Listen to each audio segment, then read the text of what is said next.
Hey everyone, welcome to Sunday Night Geekery number 138. And flying solo right now. Hopefully some other people will be able to join in. Dadman sends his regrets, wasn't able to make it tonight. So we'll see. If not, you're stuck with me, but I'm sure some other buddies will be popping in soon, hopefully. But so I'm going to depend on you guys in the chat tonight to to help keep me going, because usually I'm not flying solo, but that's okay. But yeah, I want to give everyone a shout out right away. Of course, Tim was here first at 9:20, so hail to FKHC 2005. Much easier to pronounce as Tim, so great to see you. And he says he's on his annual staycation and won't work again till next Monday afternoon. Well, that's pretty good. So glad to have you here, and hopefully you read a lot of comic books and watch some good movies and do some fun stuff while you're staying at home. Don't do too much work around the house. And hail to the great Brian Hepburn. Thank you. Thanks for being here tonight, and also for being a sponsor of the channel. Could not be reached for further comment. 10 minutes and counting. Hail one and all. Let's talk about. Well, there's a lot to talk about this week, that's for sure. Yep. And hail to the great Dave C. Great to see you. And Snorter Poopers Cuber is in the house. Awesome. He's not going to eat the human critters tonight, hopefully. So great to see you, Snorty. And could not be reached is here, of course, as we said. Let's see. I got to get new glasses here. Yeah. It's tough to read. Yep. So, yeah, I'm assuming everyone has seen. Well, I shouldn't assume that, but let me put a poll up to see how many people have seen Wolverine and Deadpool. I should say Deadpool and Wolverine, even though Wolverine was the big draw. And let's read this from Tim here. Says, annual Lego convention on Thursday and Friday. Oh, that sounds cool. Yeah, Legos are I can only imagine how cool these Lego conventions are these days with all the great IPs and great builders out there. And Snorty says, no promises. I'm hungry. Yeah. Oh wait, and since Dadman's on here, we always got to make fun of Dadman. So let's play this we always got to start off the show with this one. Never that way. God damn it, Mark. Jeez. Right. So hail to the Dadman out there. But yeah, let me do a poll here and see. I haven't done a poll in a while here. Let's see. Start a pool. A dead pool. No, a poll. Have you seen Wolverine? I'm going Deadpool and Wolverine. Yeah, Deadpool and Wolverine. I'm going to do, hey, yes, no, don't care. How about we do 3 options there? All right. So let's do start pool. What did I say? Poll. Come on, too much sun today. There we go. So let's see how many people have seen it, because I want to talk about it. But God, you almost have to do spoilers. I don't want to ruin the movie. And some of these spoilers and cameos, I'm sure people have heard. There's a ton of pretty good, decent amount of cameos, but they're good cameos. The characters actually have things to do. Hey, out the lemon pie, and DJ Ronnie G. Yeah, good evening. Yeah, I mean they're good cameos, so you almost hate to, want to spoil those. So for a bit, I'll do some non-spoilery stuff, I guess, to see how many people have seen it. But I don't want to ruin it for people, because it's usually I'm not a huge, don't want spoilers, but like the Phantom Menace, when that came out, I watched every video over and over and tried to find every bit of information I could find. And yeah, it almost ruined the movie in some ways. Not that Jar Jar Binks being in it didn't, but it's just when you know too much, sometimes it's not so much the spoilers, but you want to have that surprise and not know every little bit about the plot or try to figure everything out. Just let the director and crew, let them entertain you, right? And don't know everything. I remember like the first Iron Man movie, some of the cool special effects shots, obviously they wanted to get you to see the movie, but you'd seen some of them, or like the one where he sidesteps the missile from the tank, really cool. But you kind of know, when you know it's coming, it's just not as good. As much as I love seeing Luke blow up the Death Star, it's never the same as that first time.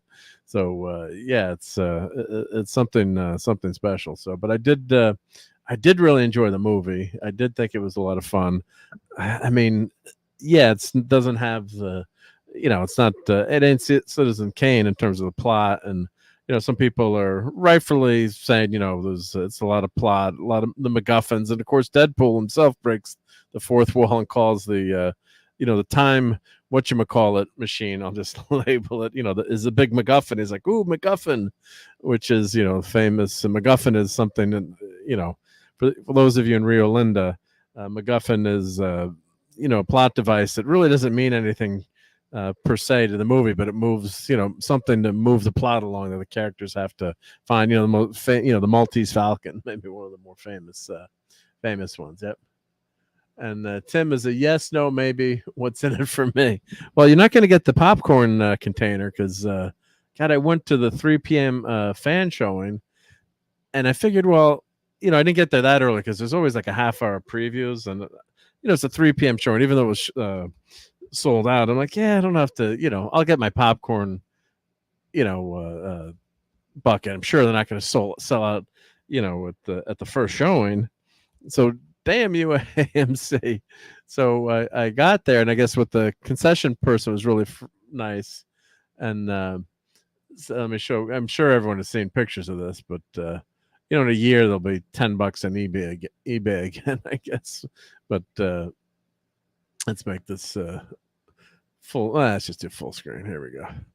So yeah, I mean, it's a pretty cool popcorn break. It's a funny joke. It's kind of gross, I didn't get the Headpool one from the Marvel Zombies, so that was too gross.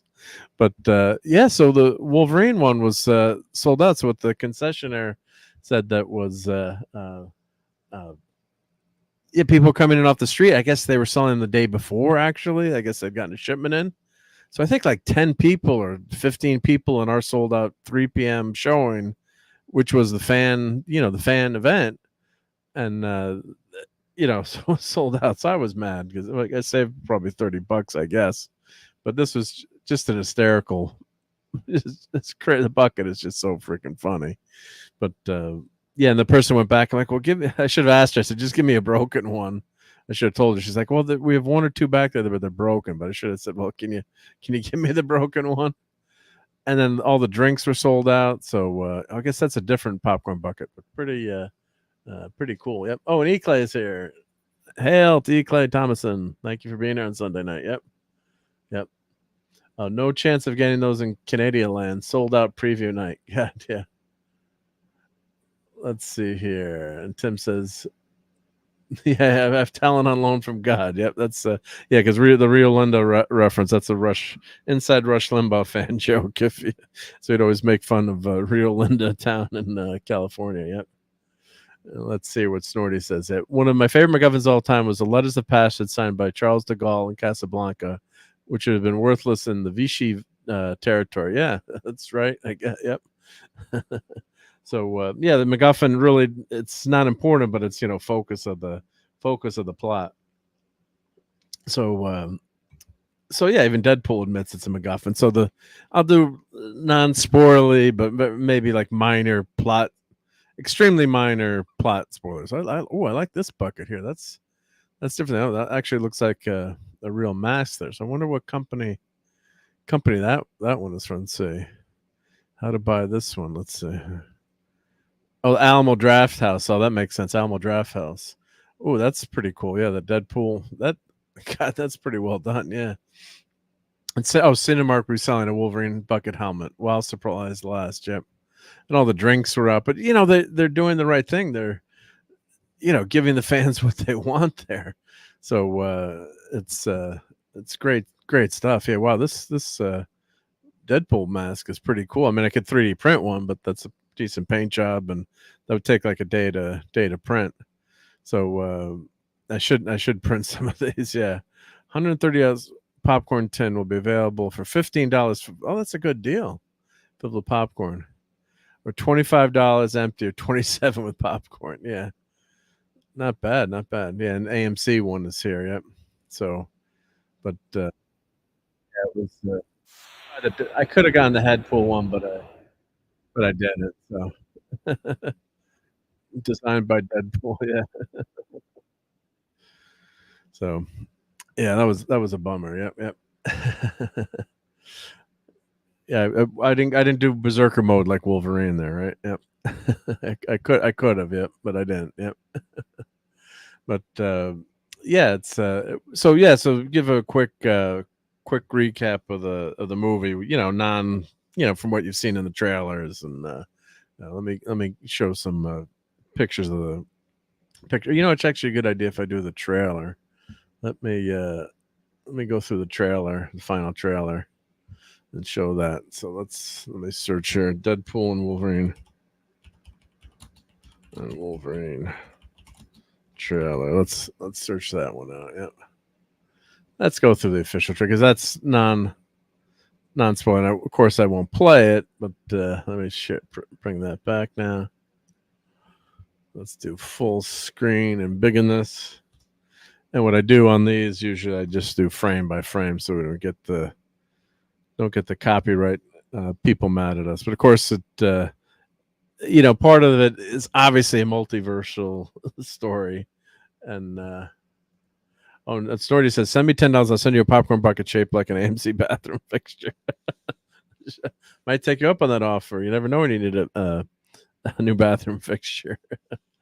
But yeah, so part of it, obviously that the TVA and the multiverse is involved in this. So obviously, you do find out that Logan from it seems like Logan that passes away is in the same universe as the Deadpool universe. So the Logan that died, and you saw that in the trailer, or in Deadpool, Deadpool 2, the opening, he says, "Damn it, Logan, you had to go ahead and die, and I'm going to die in this one too."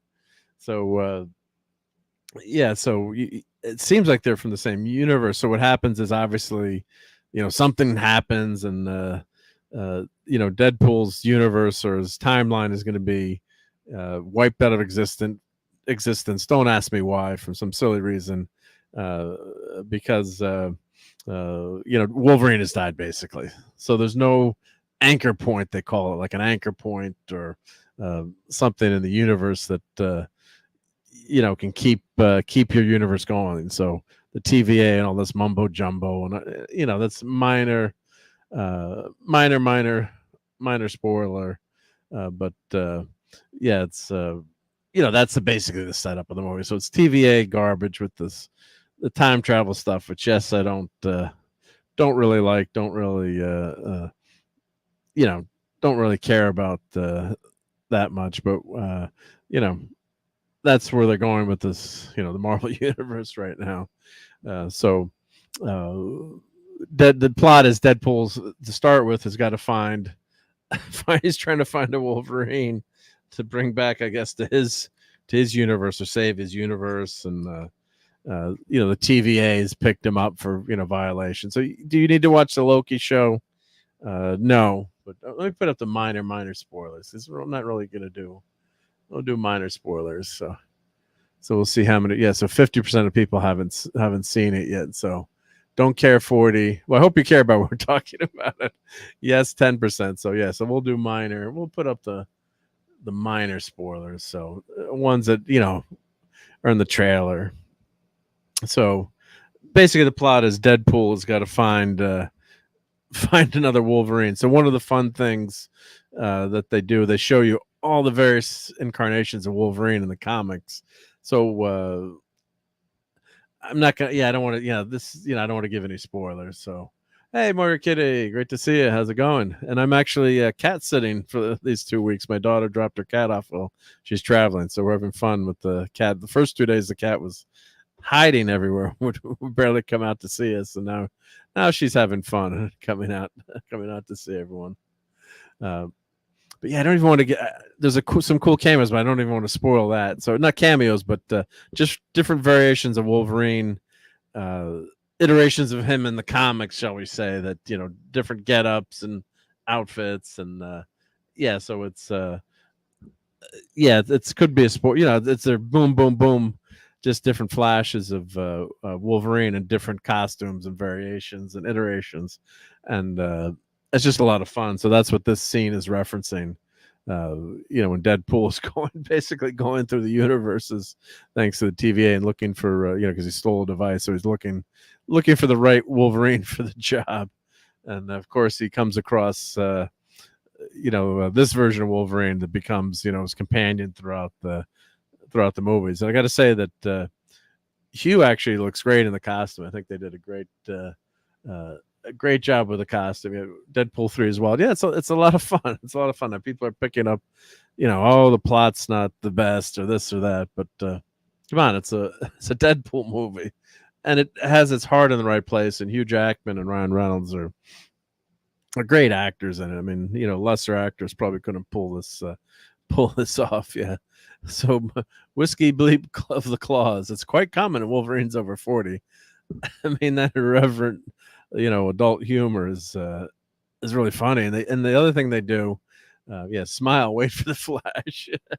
They constantly make fun of Disney. And, one point when Deadpool, meets Wolverine in the beginning, he's like, "Welcome to the Marvel Universe, except you're joining on a low note."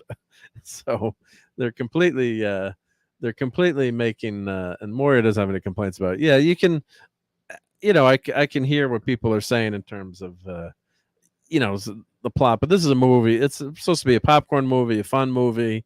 And, I'm not there for the plot or the message. I'm just there for the good time and the good times and the fights, and finally see, Wolverine in the accurate costume, and as close to the comics as you can get. It looks damn good. Yeah, he'll be doing this till he's 90. Yep. Oh, Max is in and out. Well, hail Max Redstone, and bowing out. Just want to say hi. Be seeing you. It was great to see you tonight, Max, and have a great rest of the week. And I don't know if you did any limericks for Wolverine and Deadpool, but it'd be fun to hear one from the great Max Redstone. But I missed this comment from Max. Mike, I got my glasses in, Max, so they're not the best ones here. My love is like a truck. Berserker, would you like some? Oh, bleep bleep Berserker. Yeah. So yeah. So let's see. I'll do a limerick after I see it. Okay, we'll be looking forward to that. And hail to Brian Hepburn. But yeah, it was a damn fun movie. So and the costume looks good. I mean, the costume looks great. So it's not not the very first X-Men movie. They made a joke about putting on spandex or putting down the costumes, but there's something fun about seeing the superheroes in these costumes. So, that's what we love them. We love them from the comic. So yeah, I mean, you can't do the huge Wolverine, headdress or whatever you want to call it, but they do a great job of presenting the movie. And one thing they do is they do recreate some famous scenes from the comics, which are fantastic. Like, it looks like it's taken out of a panel. At one point they actually freeze a couple of images, and you can almost see, like, that's from the comics there. That it looks like it's ripped right out of the comic book pages. So, and Hugh Jackman ain't young anymore, right? I mean, what is he, 56? Or I think he's my age. So, damn, he looks a hell of a lot better than me. But he's great shape, and it's not easy to stay in this kind of shape.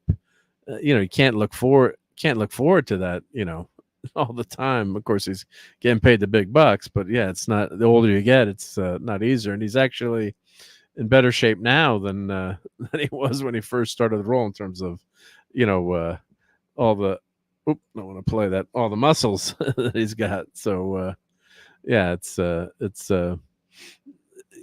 an amazing job from him. And of course, we never thought he would play this role again, but here we go. He's playing it again, and he does a great job. And he's got the depth and the weight of the character. He's got it right, and it feels like Logan. So, yep. I thought you believe. I suggest you reconsider. Yep.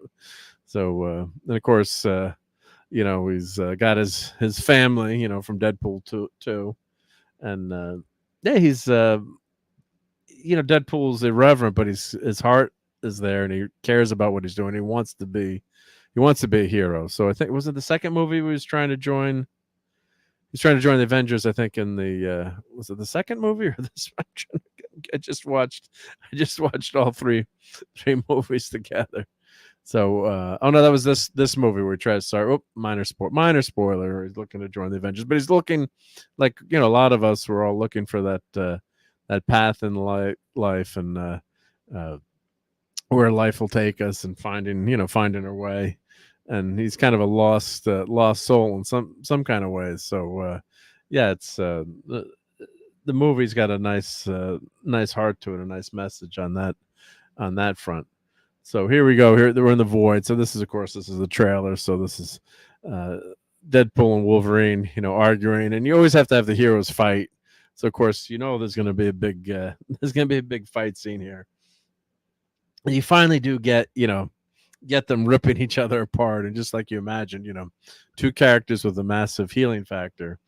And of course, it's always the characters that can take the most damage that get damaged the most in the comics, right? Because they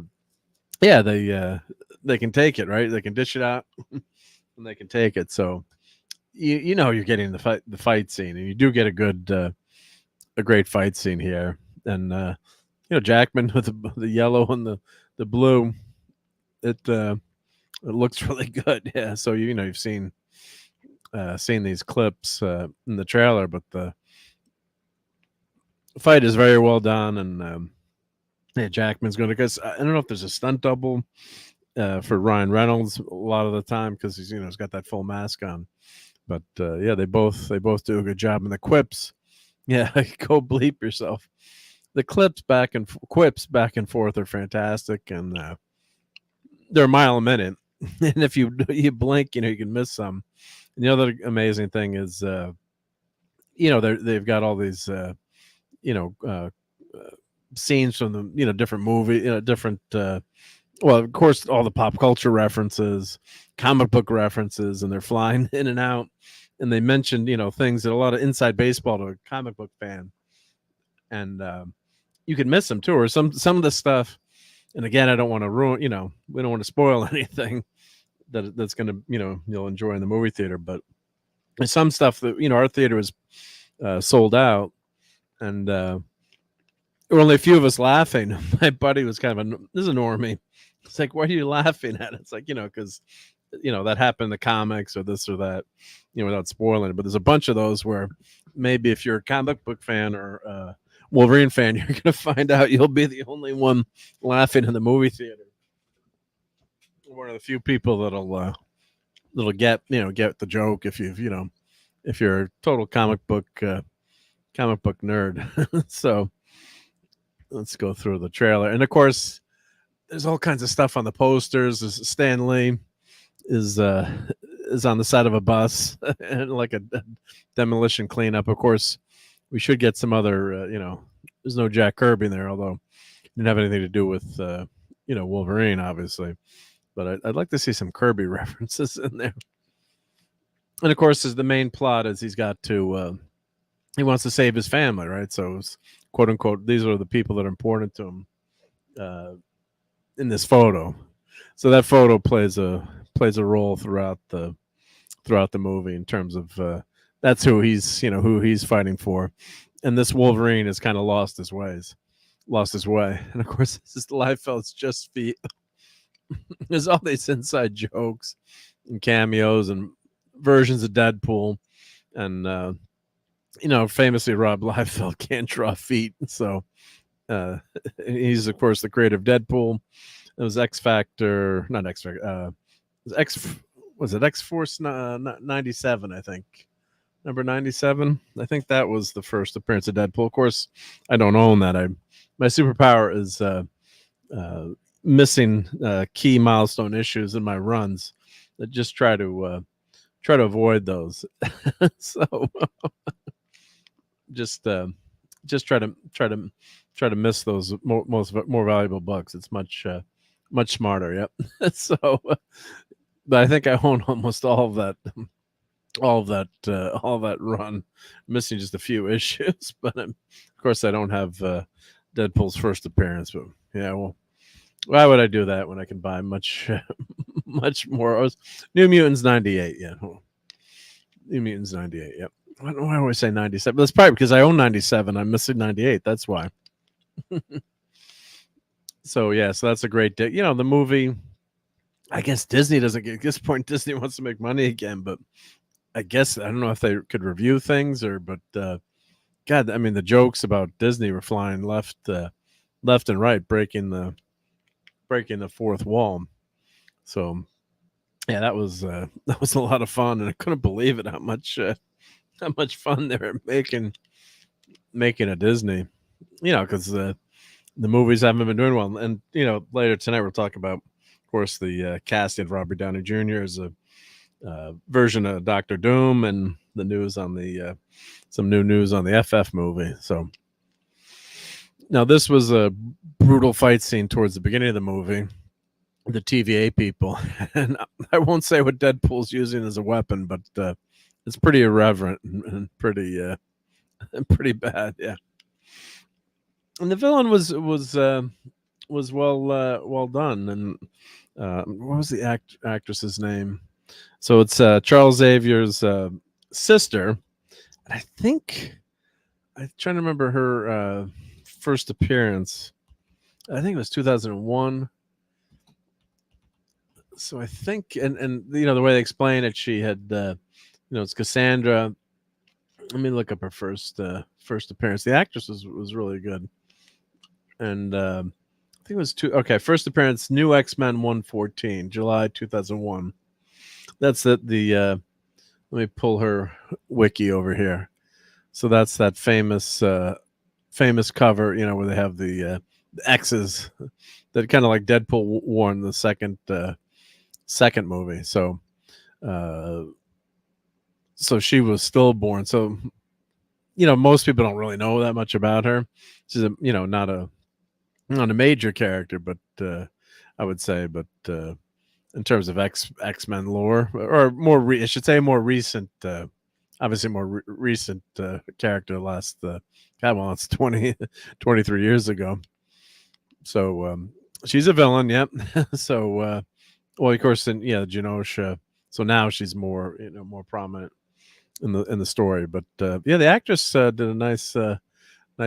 Emma Corrin. Yeah, she did a great job playing her, and she's very, very powerful. Extremely powerful.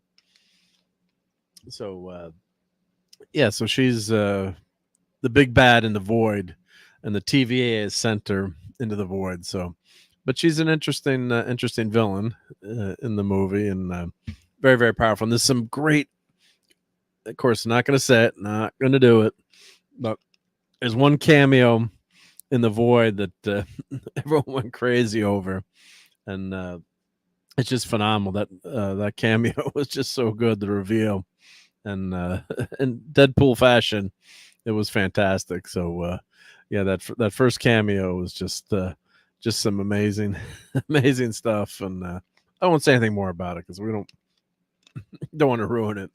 But of course, these guys just beat the crud out of each other constantly. I don't know how their clothes stay together, but they're slicing and dicing, and the fights are pretty brutal. And Cassandra is just really powerful. Yep.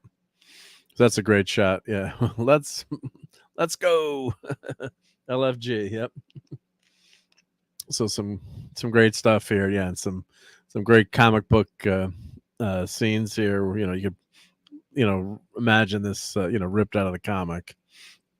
And Jackman does put the full headdress on, and there's pictures of it out there, but he does finally, and that's a great moment when he finally puts his mask on.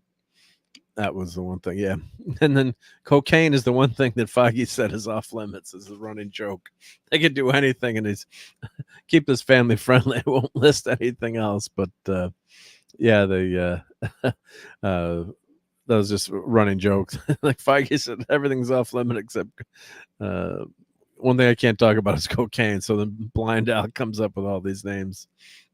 Even Disco Dusk, all these names for cocaine. And he's wearing a toupee. He's trying to earn a meager living. He's not a superhero game anymore. But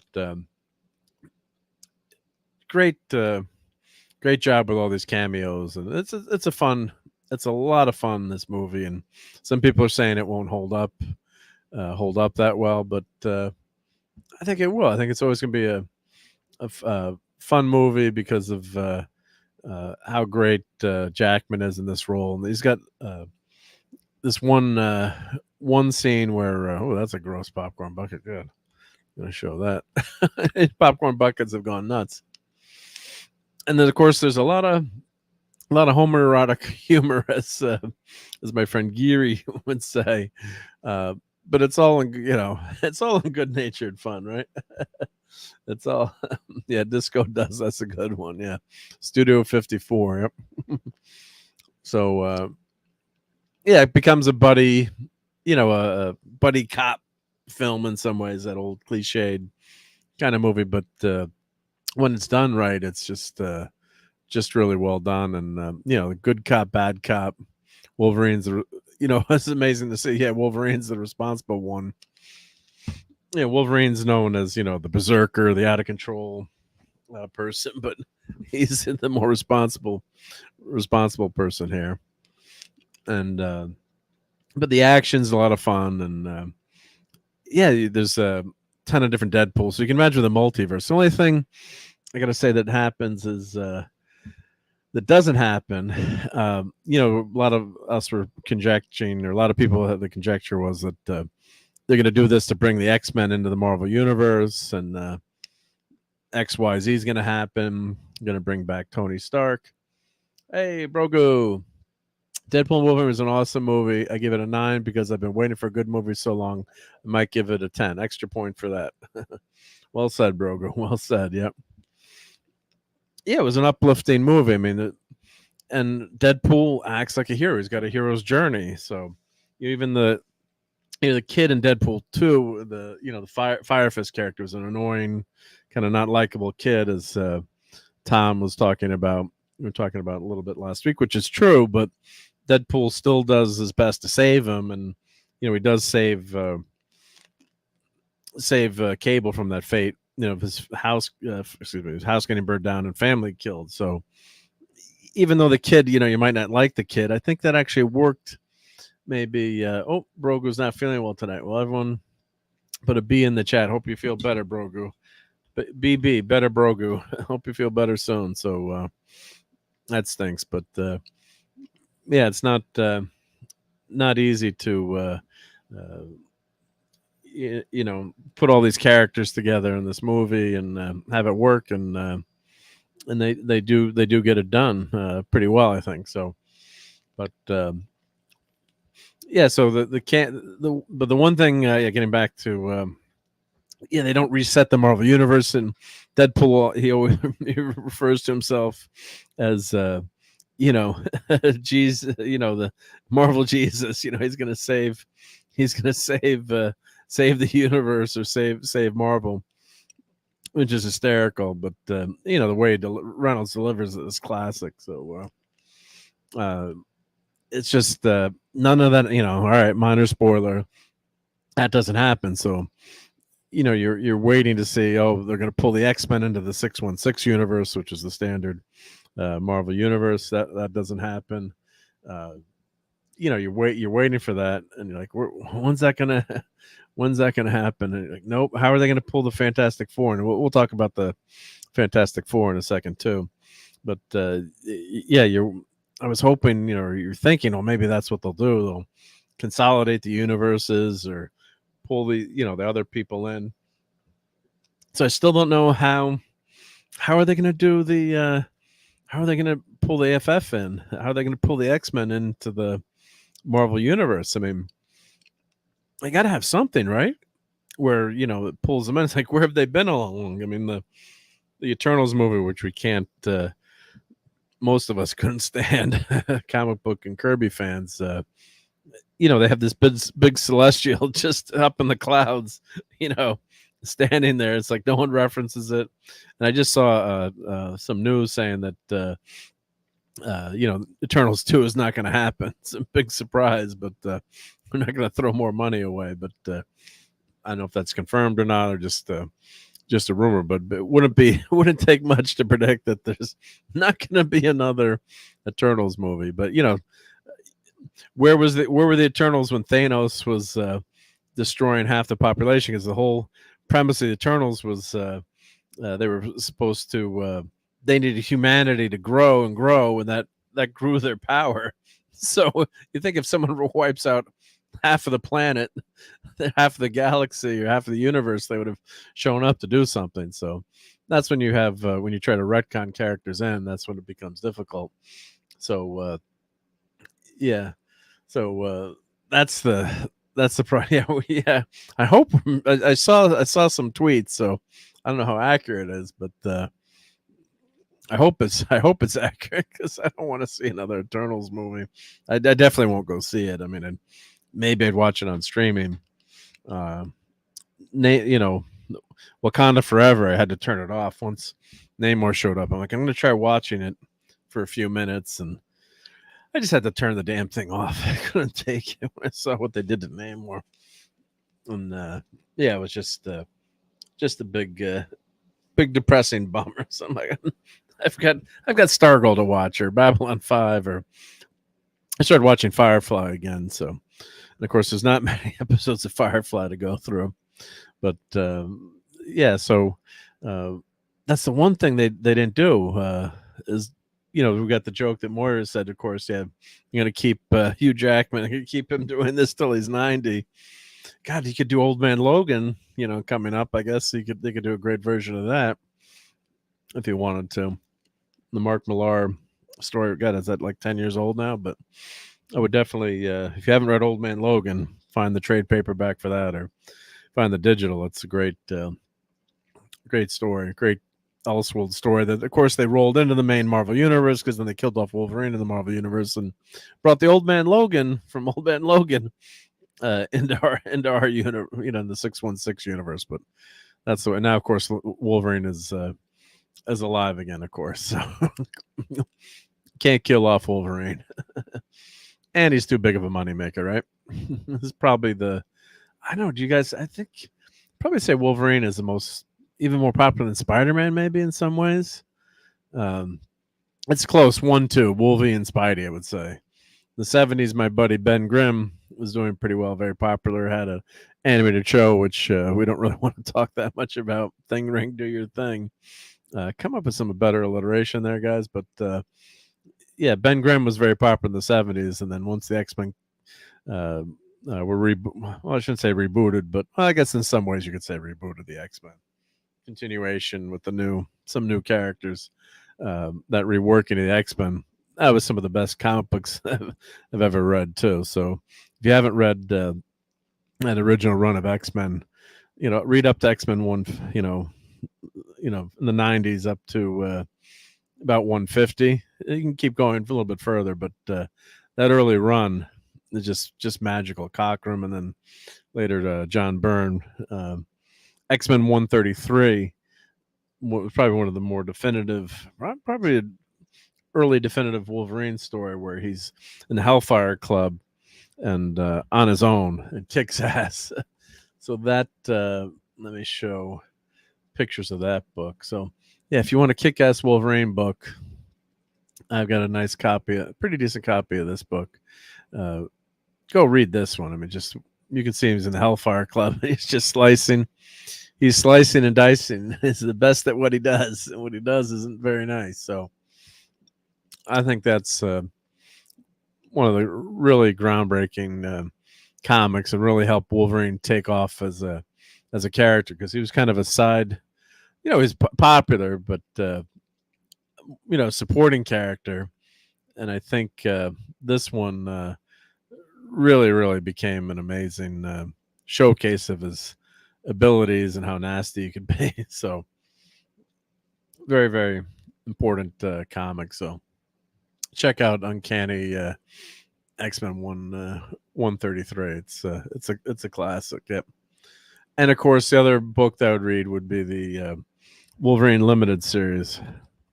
That original limited series from, was it 1982, or that first series, Come and Get It cover. Why didn't I buy 100 of those, right? I should have. But God, that was Miller, Claremont. Clobberin Times reviewed this with me, and was it Lord Thoth was on the review with us? I think it was LT. Trying to remember, but God, I should be able. That was, or was it Nick Weiser? I think it was, or maybe Nick Weiser and LT. Trying to remember, but just look at these great covers, and yeah, if you had to read anything, I'd say you could just start with this miniseries. And God, why didn't they just follow the storyline directly? You know, the Wolverine movie was decent, but it falls apart in the third act. They also screw up the scene with the bear in the beginning. You know, they didn't just follow the comic. You got it right there. So what was it, 10.0 on this? 10.0, not that many 10.0s. But yeah, just a tragic love story in this. And he's in Japan for a lot of this story. So great action in Japan. And it's just one of the all-time great fun comics. Oh, wow. Signed by all these people, 9.8. Oh, that's an expensive one. Yeah. Oh, Stan Lee's on the cover there. Yep. But just, if you wanted to look at some of the definitive Wolverine stuff, I'd say that's a great place to start. And that was one of the early limited series. They, didn't have that many limited. I think Hercules maybe was the first one or second one. Very very early on and then just after the Hercules series, the Wolverine limited series came out. That was a big deal. Yep. So Tim says they should recast Black Panther. Maybe have the new one at the end of the Black Panther 2 movie. Yeah, I agree. I think they should have said he was dead. And of course they can. It's a comic book world. You can always bring someone back to life in the comic book world. But Chadwick Boseman was phenomenal as Black Panther. Although I didn't think the Black Panther movie was that good, not because of his acting, but because of the writing. Civil War was excellent as always. Civil War had a better storyline for the Black Panther. And hey Raquel, how's it going? Thank you for stopping by. Yeah, we're doing very minor spoilers, so nothing will scare you away. Just little minor stuff, just so I can talk about a little bit. And hell, Sentai Ranger Donnie, save the Power Rangers. He says, hope all is well on the second day of competition of the Paris Olympic Summer Games and the final day of Comic-Con San Diego. Yeah, all is well. Yep. Shout out to my buddy Robert, whose daughters are both swimming for Team USA. And one of his daughters already has two silver medals. So it's going to be fun talking about all his experiences in Paris when he gets back. And yeah, it's pretty amazing. So they were swimming at our local, when they were real little, they were swimming at our, the girls would swim at our local pool. And of course they set like every pool record. It's probably going to be they'll be on the record board for another 100 years until, it's once in a lifetime until someone comes along and be that good. But yeah, so shout out to my buddy Robert and his daughter, who's got 2 silver medals, so which is pretty awesome in swimming, which is pretty amazing. Yep. So, and Tim says I would have had a line. He was going through the multiverse looking for a replacement. The new one showed up at the end. Yeah, you could have done that. There's lots of ways they can do it. And you don't want to, take away from Chadwick Boseman's importance to the character, but there's just so many good Black Panther stories left to tell. I mean, I own most of the modern run with Agent Ross, and there were some damn good stories in there with Claw and Ross, and of course, the classic Kirby. I think it was a 14-issue run or 18-issue run with Black Panther.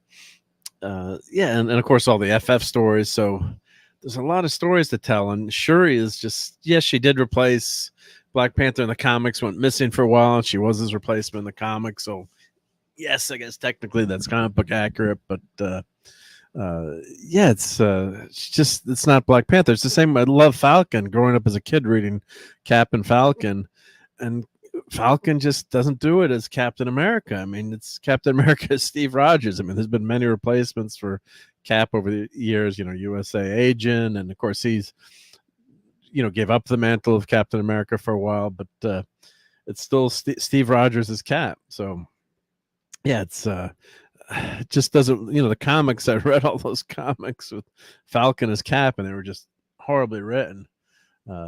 Just bummer of bummer of a storyline. So yeah, it's I just don't want to see Falcon. I want to see Falcon as Falcon. I want to see Cap as Cap again. I don't know why they aged him like that or killed him off. It was well, I guess technically Steve Rogers is still alive, right? But he looks like he's 100 years old. Yeah, he looks worse than Joe Biden at the end of Endgame. So it was really a silly thing to do, to have him do that. What they could have done maybe was had him, live a life and not age and then come back, or go back and save. But of course, then knowing, we've talked about ad nauseum on all our comic book streams, but going back in time, that everything that's going to happen, you could change. Could you, prevent tragedies from happening? So yeah, it's just not good writing there on that point. I didn't mind him going back to having that dance with Peggy, but just have him leave and then come back, not have a family, or just don't age him, right? The super soldier serum, maybe he looks like 5 years older as a guy, but yeah, the age him that much, that didn't make sense, because if he lived his whole life again, you'd think he would be, kind of like Wolverine in terms of aging, and just not smart in terms of keeping fans happy. You can't replace these characters. You don't want to kill them off. Or you can, but then bring them back, I guess. Famously when they killed off Captain America a bunch of years ago, and he actually went into like a void-like area for a bunch of issues, and had an adopted kid. And the art, I didn't like the artwork, but the story was kind of interesting. I think it was Zola was controlling him there, or was the big bad, and he finally gets back, but he lives basically like another lifetime in this void, but not that much time passes on Earth. So there's ways you can do that kind of stuff, but of course that's the comics. They're still telling Steve Rogers stories, so those stories were interesting, but yeah, you still had Steve, even though he was missing from the world. You were following his his adventures. So yeah, so that was that's what you want to see. You want to see Captain America. Yeah, I think they retconned different Captain Americas, or when I shouldn't say retcon. When Cap was missing, yeah, they had different people. They said that tried to take up the mantle of Captain America. I remember I had one of my first Cap books that my grandfather got me was actually Origin of Captain America, which is a great first issue to get. So Grandpa did a great job with that one. So yeah, it was really, really nice to have that whole explanation of what happened to Captain America. So yep. So DJ's doing good. Hand is tied up in a drain, but I should be back at the keyboard soon enough. Hope you are. Yep, that's for sure. Yeah. Well, the funny thing, Tim, was when they aged Cap originally, well, I should say original, he's lost his super soldier serum a bunch of times. So when he was dating Diamondback, at one point the super soldier serum he was losing it, so he was losing his powers, kind of like Mr. Fantastic for a while, and was losing his powers and couldn't stretch until he got hit by cosmic rays again. And Iron Man actually built a suit for Captain America. It was kind of like an armored suit, and he had like a shield. He lost a shield at one point, and he had this crazy energy shield that he could shoot out, and he had like this high-tech suit that was kind of keeping him going. So that was, I think, in the 300s. I'm trying to remember what when those issues were where he was losing the super soldier serum. But of course, he finally, I forget what the cure. It's Tony Stark. Hey, Joe Dog, how's it going? Hope you're having a great Sunday night. I'm forgetting what the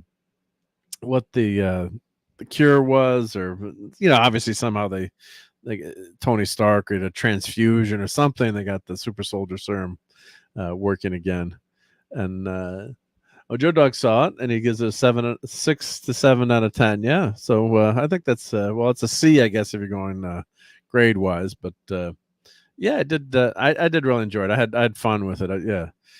And story wasn't the best, but it got the job done in my opinion. I love seeing Jackman and Reynolds together finally, because after all those teases and it was the end of the first Deadpool movie when she takes his mask off and Hugh Jackman is stapled to his face. It's just hysterical. Yep.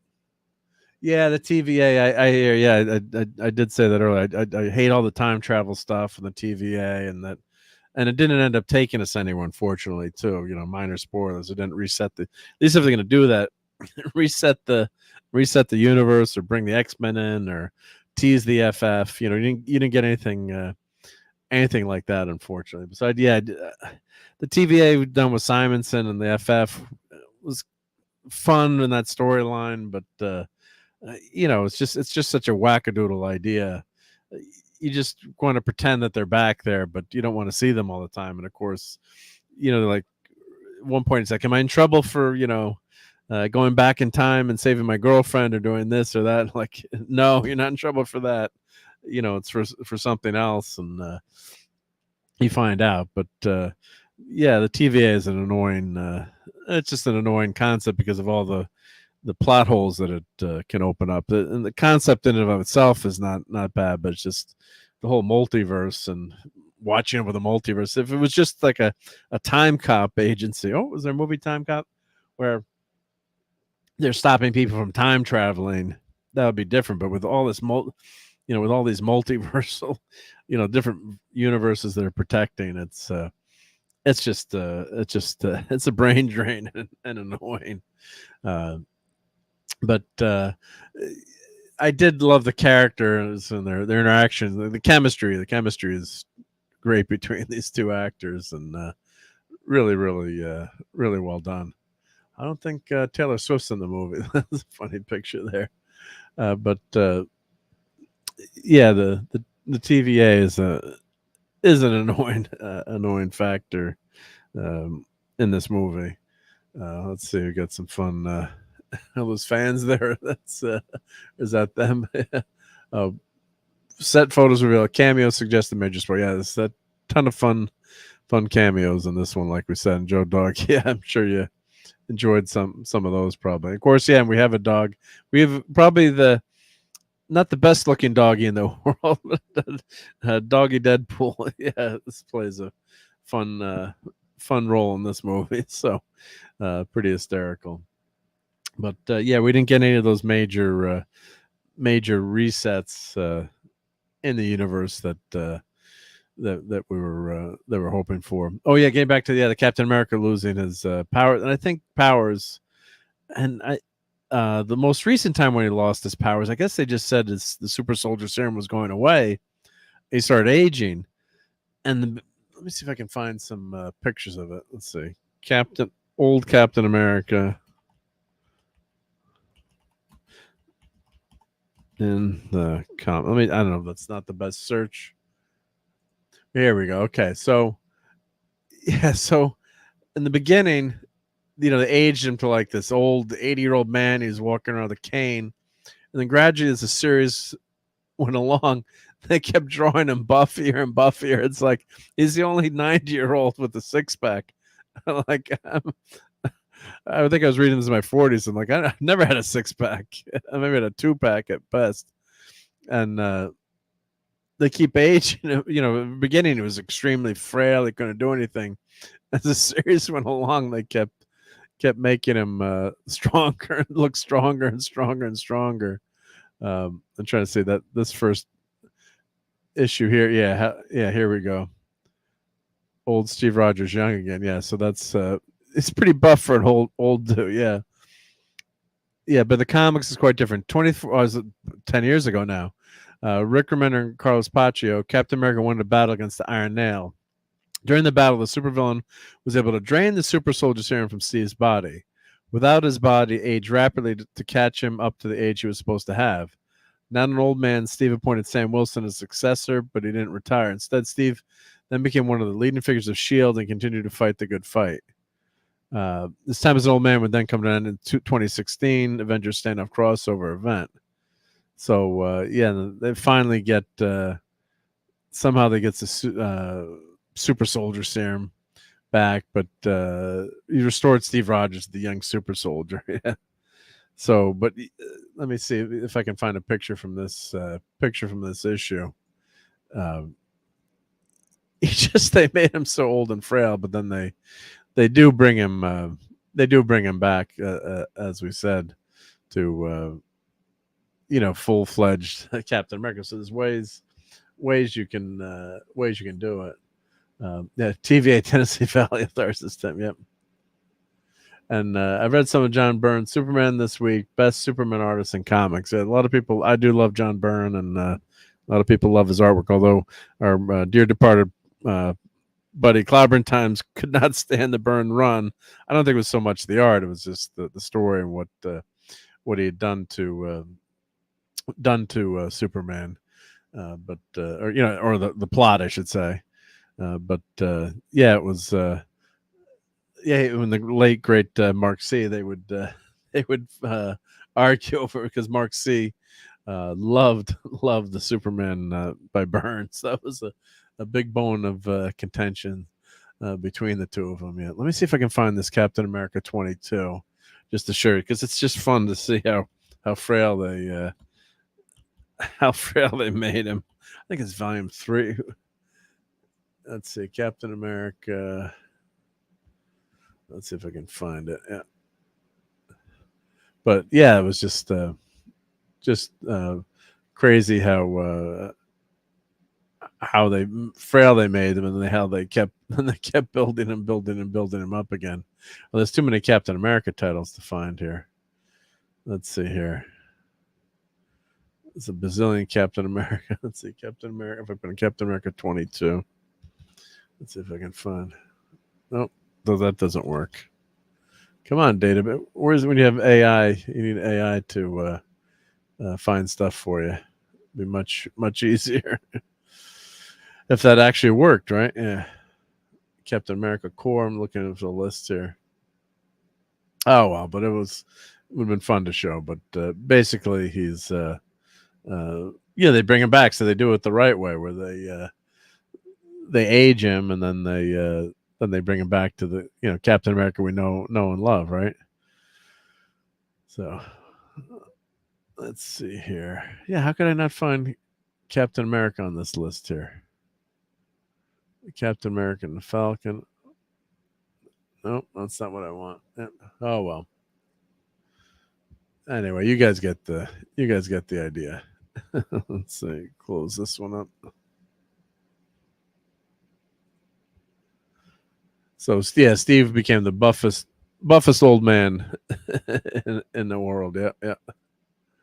So, but yeah, that's what we really want too. And then we'll segue eventually into talking about our Robert Downey Jr. We'll do some foodery, and I got my new comics this week to show everyone, which should be fun. Oh, good night, Raquel. Have a great rest of the week. Thanks for stopping by. Great chatting with you. Yeah, maybe only Jack LaLanne had a 6-pack at 90. Yeah, I would think so, right? Yep. Yeah, Joe Dog says, I'm a big Cap fan, and I hate the new modern comics based on him.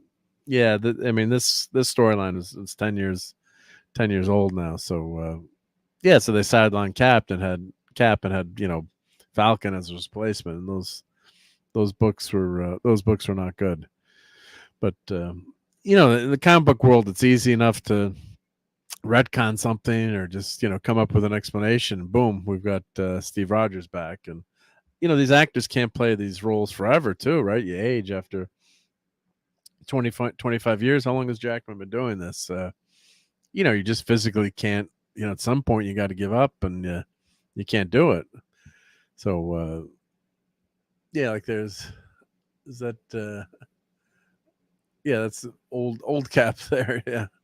So yeah, he was pretty frail, but some people look great too at age 80. Look at Harrison Ford. I mean, he was just on stage at San Diego Comic-Con, and he looks pretty damn fit for an 80-year-old. So, God bless him. So he's playing General Thunderbolt Ross without the mustache, right? So we'll go over that a little bit too. But it's something that people age differently, and some people look great, some people don't, like Jack LaLanne. looked amazing, but other people don't age so well. So, but yeah, so I would say I get originally when I was on with Tom, I gave it you know A minus B plus, and I think it holds to that. So yeah, your mileage may vary, but I'd say it's worth seeing. I mean, it's definitely uh, uh, worth going to the movie theater. And it's fun, right? It's a fun popcorn movie. So yeah, go check it out. And popcorn buckets are probably all sold out, but go see the movie, go enjoy it. And I think if if you like Deadpool, you like that kind of humor. It's just a lot of fun, and the interactions between the two are. Oh, trailer for Section 31 just dropped. Oh, we'll check that out too. Yeah, but yeah, it's let me put this one back. Let's see here. There we go. But yeah, it's something that's got to give him credit for pulling it off and giving us something to entertain us. But it doesn't. It definitely doesn't. Reset the Marvel universe or save the Marvel universe, or it's not something that is ground changing, and that they could have done that gone that route, and they didn't. And it's basically a love letter. So the movie, stay for the end credits, obviously. Then they play a lot of scenes from all the old Fox movies. You get some FF scenes, different different movies, get some love in there, and actors reminiscing, and you've got one clip from he was saying, I can't believe how scared I was the first day. I mean, Dougray Scott was actually supposed to be Wolverine, and he became the villain. I think it was in Mission Impossible 3. So he left X-Men, which I can't blame him, right? Go do a movie with Tom Cruise and Mission Impossible, and he was a villain in that. I don't think he could have done justice to Wolverine like Hugh Jackman did, but they pulled him in. He was a Broadway singer and actor, but and of course there's a lot of clips about him singing in the movie, which is hysterical. And it's he's got a clip in there. He's like, I was so scared doing this, and became the role of a lifetime. I'll always be remembered for it. So and hail to Oliver Belamonte. He says, the reason why Steve Rogers aged in Endgame because the Avengers got the Infinity Stones from incompatible timelines, but when he temporarily used Thor's hammer, it gave Steve partial long life. Oh, interesting theory there. Thank you for that. Yep. So, yeah, because, but the super soldier serum, you should, the comics will never age in the comics, right? I mean, they say ages slowly, but, yeah, it's just a big screw up to have him get age up like that.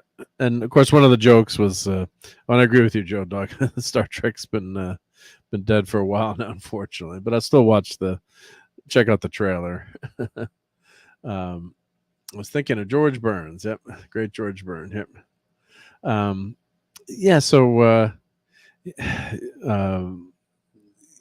it's now, of course, the segueing into of course the big news is Robert Downey Jr. playing Dr. Doom with all this talking about hating the TVA and all these time zones and different universes.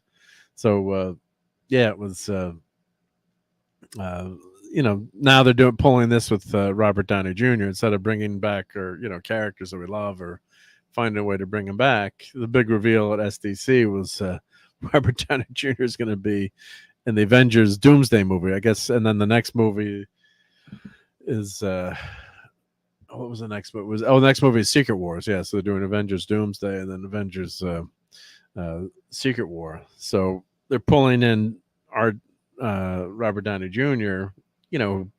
Basically that the Marvel Universe exists because of him. I mean, the success of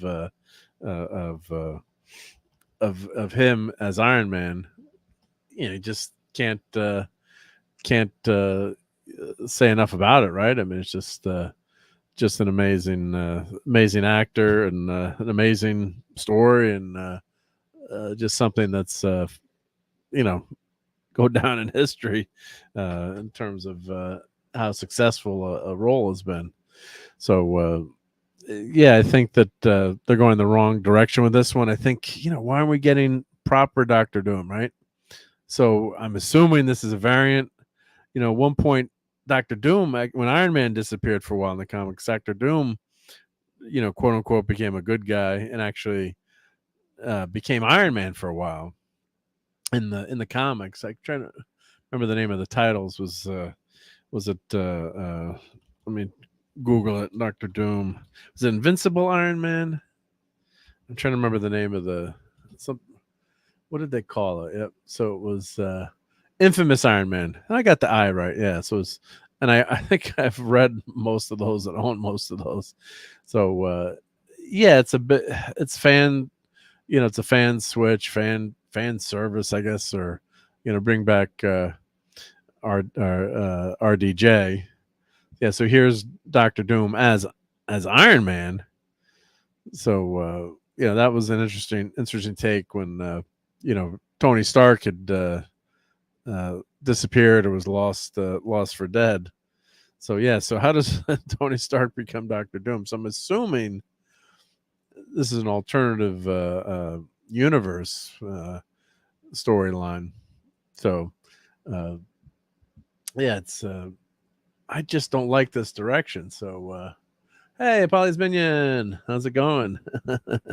Great to see you in the Pupperoni. I hope this stream is Truck Dog approved. So let's see me up there.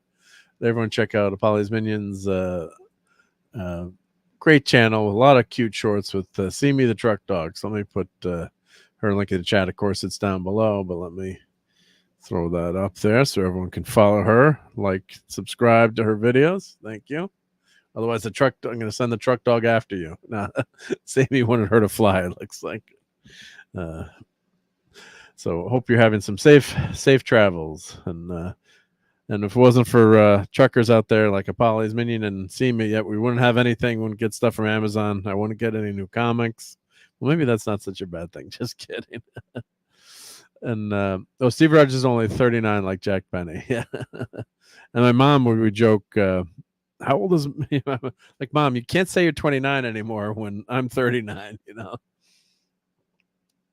Let's see. Who's a better character, says Joe Dog. Princess Diana or Donna Troy? I picked Donna Troy. Princess, of course, Wonder Woman, not yeah, there's a lot of Teen Titans, Donna Troy fans out there. I don't know if you hopefully you didn't watch the Titans series when Donna Troy gets electrocuted. It's like, how does Donna Troy get electrocuted when she's that powerful? She's like saving a girl in an amusement park, and tower falls down with some electrical cables and it kills her. It's like, come on, she's a little bit more powerful than that. So but yeah, so I don't know what you guys think in the chat. Well, let's close this. I'm going to close this chat out. So we've got, for this poll here, I'll pull this over here so you guys can see the results. Of course, you can do it on your end, but so we've got, have you seen Deadpool and Wolverine? 24% no, 48% don't care, 28%. Interesting. Yep. So let's end that poll, and we shall do a new poll. So let me end this one. Oh, I should have given you a chance to vote, but yep. Yeah, not a fan of her wearing street clothes in the new series. But, well, she looks pretty damn good in the Titans outfit. Well, let's just say that, yeah. And hail to Matthew Pounder. Says good morning. Good morning and cross from the other side of the globe. Yep. It's actually almost morning here. I got it out 45 minutes to go till the morning here. And hail to the great Daniel Barry, Sports Highlights. Hail, Danielle.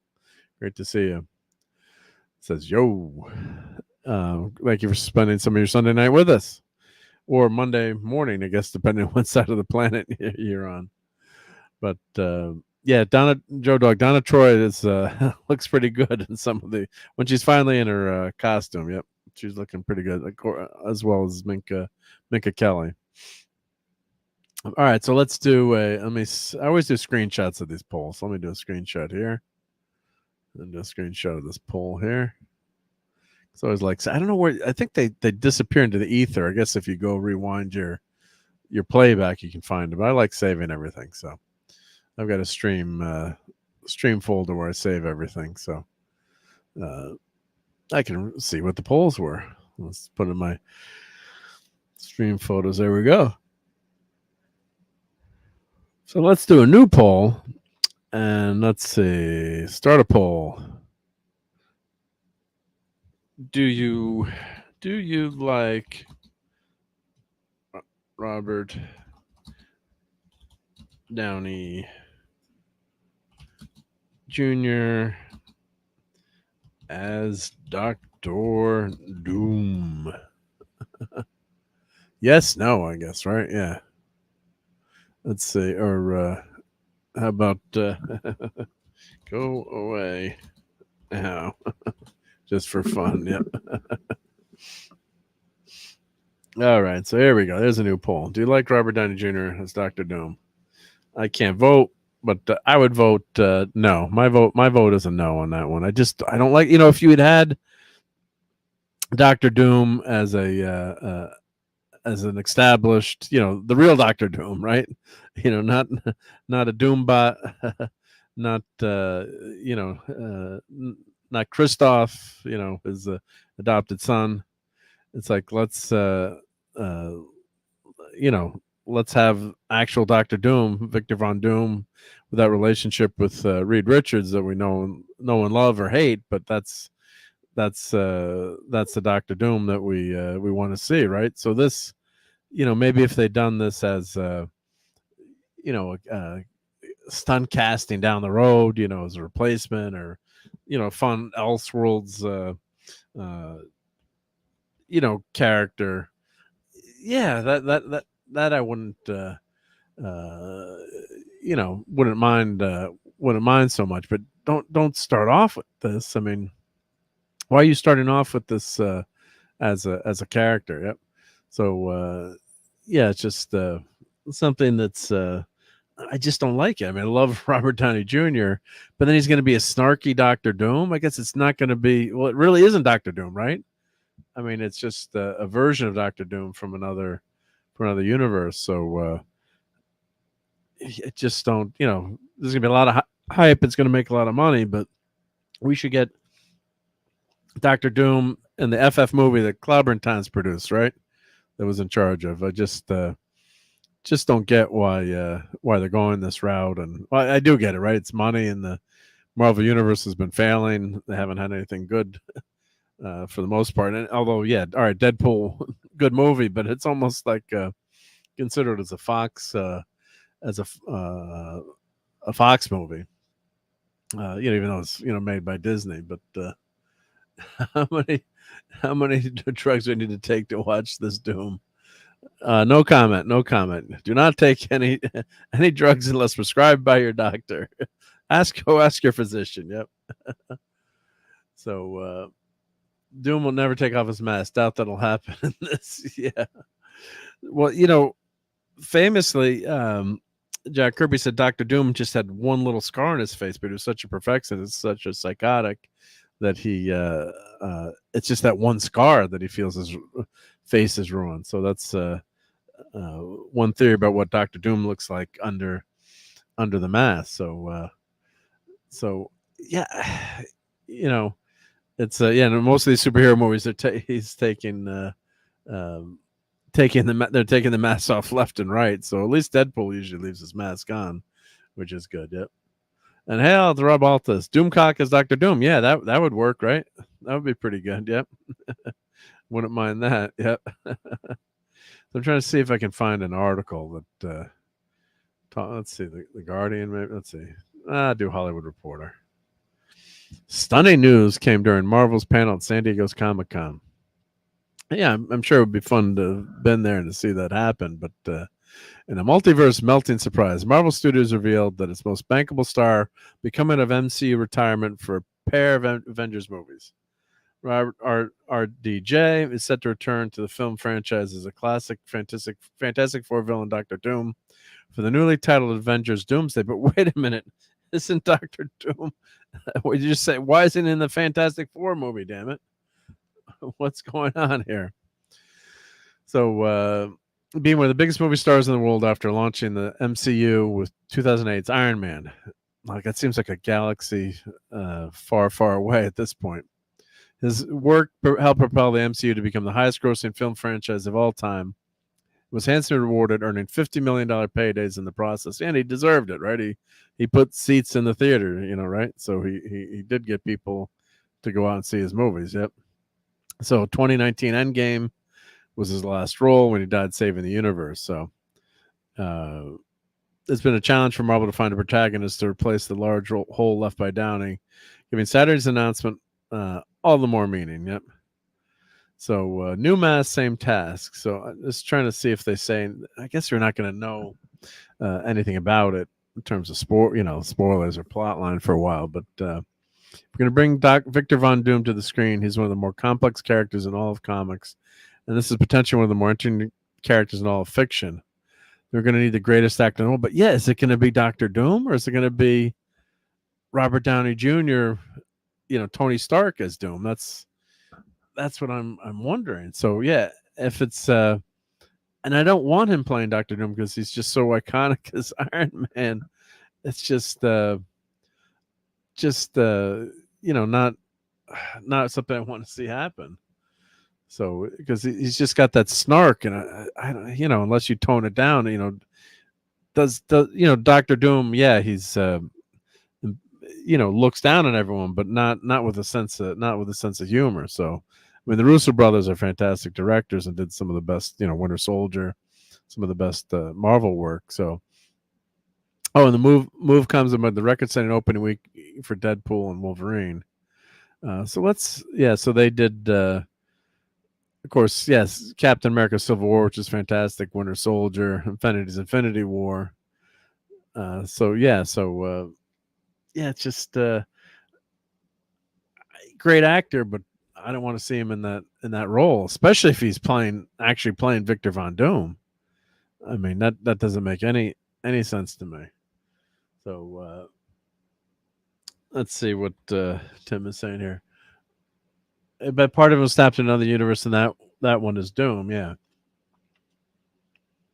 it's just a weird setup. I mean, so until we find out more about the story, has Iron Man ever become Doctor Doom? I don't know.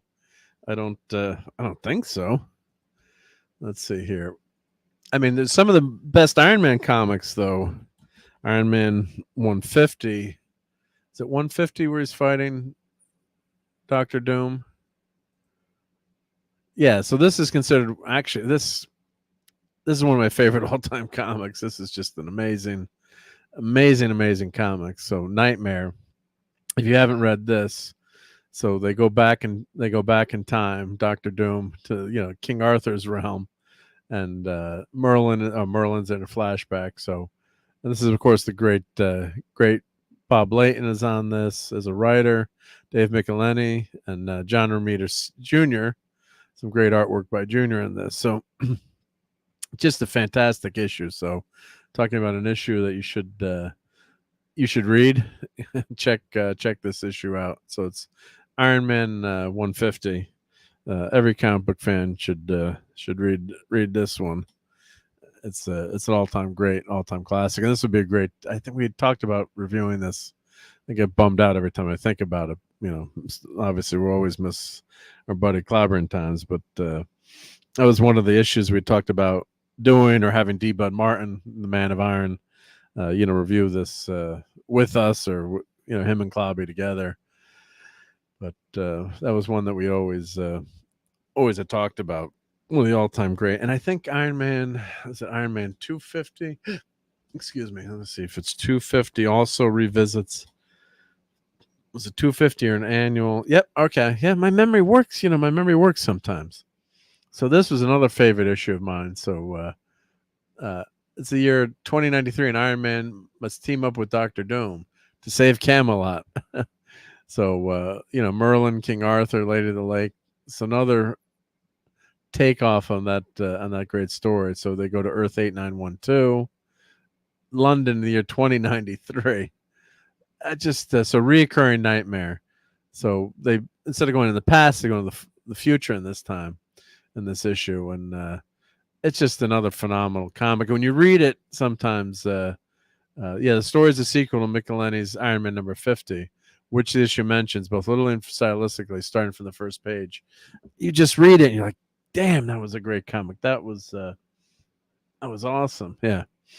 So the Star Wars references in that one. Yeah, I'm gonna go reread this one maybe tonight after we finish the show. But so 150 and 250, and Bob Layton is the pencil on this one. And just I read this, I'm like, God, this is a great comic. This is so damn good. So let me put this link in here. Yep. And Joe Dog says, yes, Layton Iron Man is one of my favorite runs. Yeah. So he came to our local comic book shop, and I think I did get a book signed. I had left, asked the shop owner. I don't think I did Demon in a Bottle, but I said, just let me give you a couple of comics to get signed. So I did get a couple of comics signed from Layton, but I was so disappointed I couldn't be there that day. I was traveling or something, missed meeting him. But yeah, great, one of the all-time greats. And of course he did worked on Hercules, the Hercules miniseries. That's what I should have given him to sign too, but he did that, and that's one of my most favorite all-time favorite books, the Hercules Prince of Power miniseries. And Clobber Times and I reviewed that, one of my favorite shows with him, doing those books. And of course, now in one of these series, there's a female version of Silver Surfer. So that's one of the comics. It's just, I think it was Hercules Volume 3, issue 2 or 4. She appears. It's I don't think it's Shalabal, but a version of Silver Surfer. I think it's actually in that book. It's Hercules' cousin or relative, or it's a god or demigod that takes on the role of Silver Surfer, but as a female Silver Surfer. So, but yeah, so that book is taken off. Do the Knights Who Say Knee show up in that book? I don't know. We gotta ask the guys from Monty Python if they do show up. Yeah, but yeah, it was. So these two books are great books. But can anyone in the chat help me out? We don't have Fanty Outsider here, but did Iron Man ever become Doctor Doom? I just remember these two team ups being, and these are regarded as some of the best Iron Man books. Just really real well regarded and famous books. If you haven't read them, I don't know. They don't really give a review on these wiki pages, but trust me when I say it's D. Bud Martin loves these, and yeah, it's something that's classic. Yep. And yeah, they're bringing the DC Comics Bullet logo from the 70s and 80s back. Now, is that just I saw that. Is that just for the movies, or is that on the books as well? Hopefully on the books as well, because that was the new logo was Garbaggio. It's like, just bring that. Yeah. Oh, Matthew says there was a what if. Yeah, what if that one's going to take off in value. Yeah. What if Tony Stark became Dr. Doom? Let's see. So that was Demon in Armor Volume 1. Oh, this is new what if. Yep. So what volume is this? Oh, these were then did these one shots, I think. Yeah. Oh, 2010. Okay. Michelini and Layton again. Yep. What if Tony Stark had become Dr. Doom? Yep. Interesting. Thank you for that, Matthew. Yep. So this book is probably going to take off crazy volume. Yep. Value. Yep. The key issue people. Yep. So I don't know if I've ever read this. Do I own this? I don't think I do. I did like What If, so I would grab them. Let's see what came before these. I recognize House of M, Spider-Man. I'm trying to remember if I bought any of these. What if Ord rejected Jean Grey instead of Colossus? I'm really not remembering these, so. But I think I remember. Yeah, these. I think if I'm not remembering them, I think that they were doing one shots instead of having a series. They would just call them. They're all number ones, of course, because you got to have lots of number ones, right? Hey, TZ Burton and Bunkwaddle. Perfect timing. I saw X-Men comics. Thank you. Yep. Thank you for stopping by. Yep.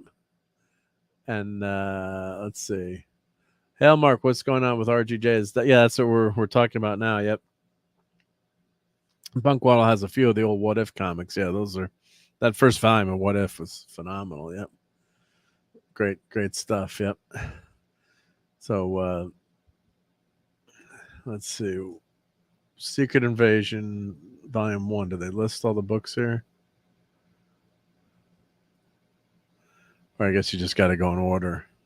Actually, let me check my comic book database to see if I own any of these. Maybe I'll be rich, right? Yep. Okay. Yep.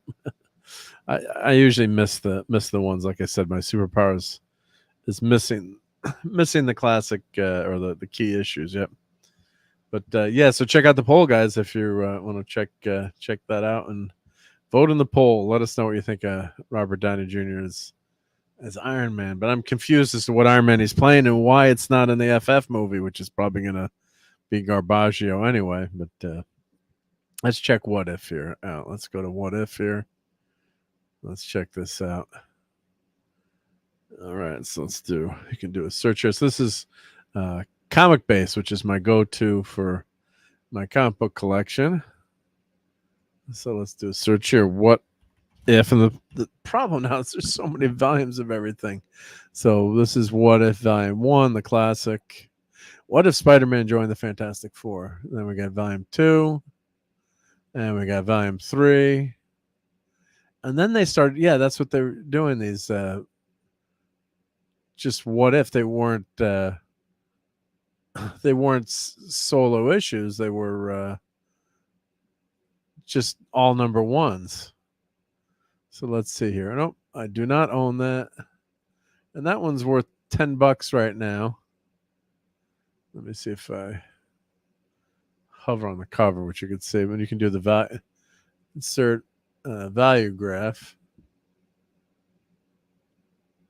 Let's see, view. I gotta do this. Let's see, view here. Oh wow, that was up to $25 and it went down. This issue is gonna go away. This issue is gonna go way up. So go buy it on Fleabay right now if you want. I'm assuming it's gonna go up. Let's see if we have Infinity X-Men. I thought I bought a couple of these, but this is just such a pain where they have each.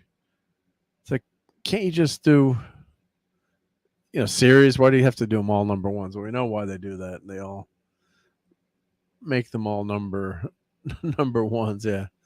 What if Dr. Doom had become the Thing? So 2005 House of Ideas released a series of solo one-shots endeavored to recapture the spirit of the best alternative spins in the Marvel universe. Yep. I don't think I've read that one. I'm trying to see if I do own any of these. I guess not. But now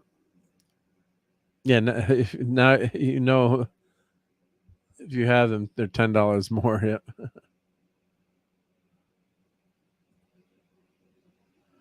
Cool. I've been called Punk Waddle for a while now. Punk Wannabe. Sorry, Punk Wannabe. Padawannabe. I can't see. My eyes are horrible. I gotta get new glasses. It's just the Punk Wannabe as opposed to the Punk Waddle. Yeah. Yeah. What do I know? I can't see anything anymore. God, I need superhero vision, right? I need the Bionic Man eyes. Yep.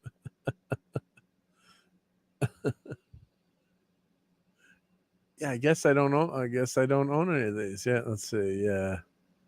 What if Aunt May had died instead of Uncle Ben? Of course, there's a way to do a search too. You can see if you own any of these titles. But what if Captain America? What if Civil War? Yeah, some of these are fun, but yeah, you can't beat that classic. What if run. Volume 1 was phenomenal. Yeah, great stuff. But let's check the poll out. Let's see. Do you like Robert Downey Jr. as Dr. Doom? Yes, 14%. No, 64%. Go away now, 21%. So I'm adding those two up together. So that's like 85%. Math is hard, but 85% no. And doesn't mean you don't like Robert Downey Jr., but I don't think I want to see him. See him as Iron Man or Dr. Doom. I mean, pump. Yeah. You're Mr. Magoo, Mark. Yeah, that's for sure. Yep. Oh, Matthew has that thing one. Yeah, that thing issue looked pretty good. I gotta try to track that one down. I'm surprised I missed that because that was back in the day when I was actually going to the comic book shop. So you'd peruse the shelves and see what was there too. So a lot of times you'd grab.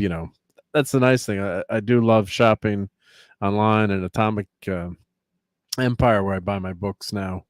Which reminds me, I got to show my monthly books. You can make fun of Mark segment in a minute, but yeah, it's something that was fun. Being in a store, you can hey, you're browsing, right? Maybe I'll buy this now, even though I don't really need it. So that is a lot of fun, and it's something I miss. When you can't go to the store and see what's there, that's something that's tough. So yeah, it's I guess I miss these, but yeah. And jokes aside, I'm happy to see either individual. Yep. So yeah, I'm gonna make sure to you see my eyes are 900 years old, like Yoda. That's why. Yeah, see Grogu or a penguin. Yeah, look very similar, right? Yeah. But thankfully, everyone has a good sense of humor here and not easily offended like snowflakes. Yep. Well, let's check out the segue back to this for a second. Yep. Wow, Deadpool and Wolverine lands 8th biggest opening of all time with 205 million. Of course, inflation, ticket prices. You always got to adjust for inflation. For example, we're talking about with Tom. It was great to be on Midnight's Edge to hang out with the gang and Nick Weiser and talk about this movie, and talking about the number 1 R-rated movie of all time. But Exorcist is the box office champ when you translate into today's dollars by a long shot. You talk top grossing R-rated movies. Exorcist by far is number 1 in terms of value of the dollar. So that I always don't like these. You got to compare things. By the current dollar. So yeah, so Joker made $1 billion, but really the Exorcist made $441 million in 1973. So that's a big difference. But anyway, just a minor Mark nitpicking, but still $200 million is great. So it's stunning global launch of $438 million. Okay, so I predicted Midnight's Edge, that it would make $1 billion along with Tom and a bunch. I think Nick did too. Maybe Nick thought it would fall. I don't want to say the wrong thing, but maybe Nick said it would. Someone said it would fall short. But yeah, it's already almost halfway. Oh, it's almost halfway there. Where's my math is hard clip? I've been playing a lot of clips tonight, but we got Superman. Oh, here we go. I found it. That class is tough. So, yeah, math is tough. So, but it's almost halfway there to that $1 billion mark, and that's just in the opening weekend, which is phenomenal. So, it shows you the star power that Hugh Jackman had as Wolverine. Although a lot of the Fox movies aren't, I do love some of them. Some of them are big misses, but yeah, they're phenomenal. It's a phenomenal character and shows you how much he's appreciated. And maybe this is the last time we see him as Wolverine. We're lucky to get that next movie. And originally when they did Logan, that was a swan song. Some people were hoping maybe they get nominated for Academy Award, either Hugh Jackman or Patrick Stewart. And yeah, it's wow. I mean, making that much money, that's just amazing. So you can guarantee, yeah, they're going to make him do this till he's 90. Yep. So, oh, Tim has been to the Exorcist stairs. Well, I hope you made it through. Yep. I'm sure you did. Yep. Hope you didn't fall down them. Yeah, that's for sure. Yeah. But movie shattered records for an R-rated pick on a global scale, opening to 233 million internationally from 55 material markets for a worldwide 438 open. So that's just phenomenal. So yeah, you're gonna see another movie, and I'm sure they're gonna wave the dinero at Hugh Jackman. Maybe try to do one more sequel, one more team up. I mean, it'd be crazy not to do it, right? Yeah, Deadpool and Wolverine is the first R-rated movie released by Disney, and puts Kevin Feige's Disney-owned Marvel on the road to recovery after a rough patch. Well, that's an understatement. The movie's performance was fueled by strong reviews. You can thank me. Yep.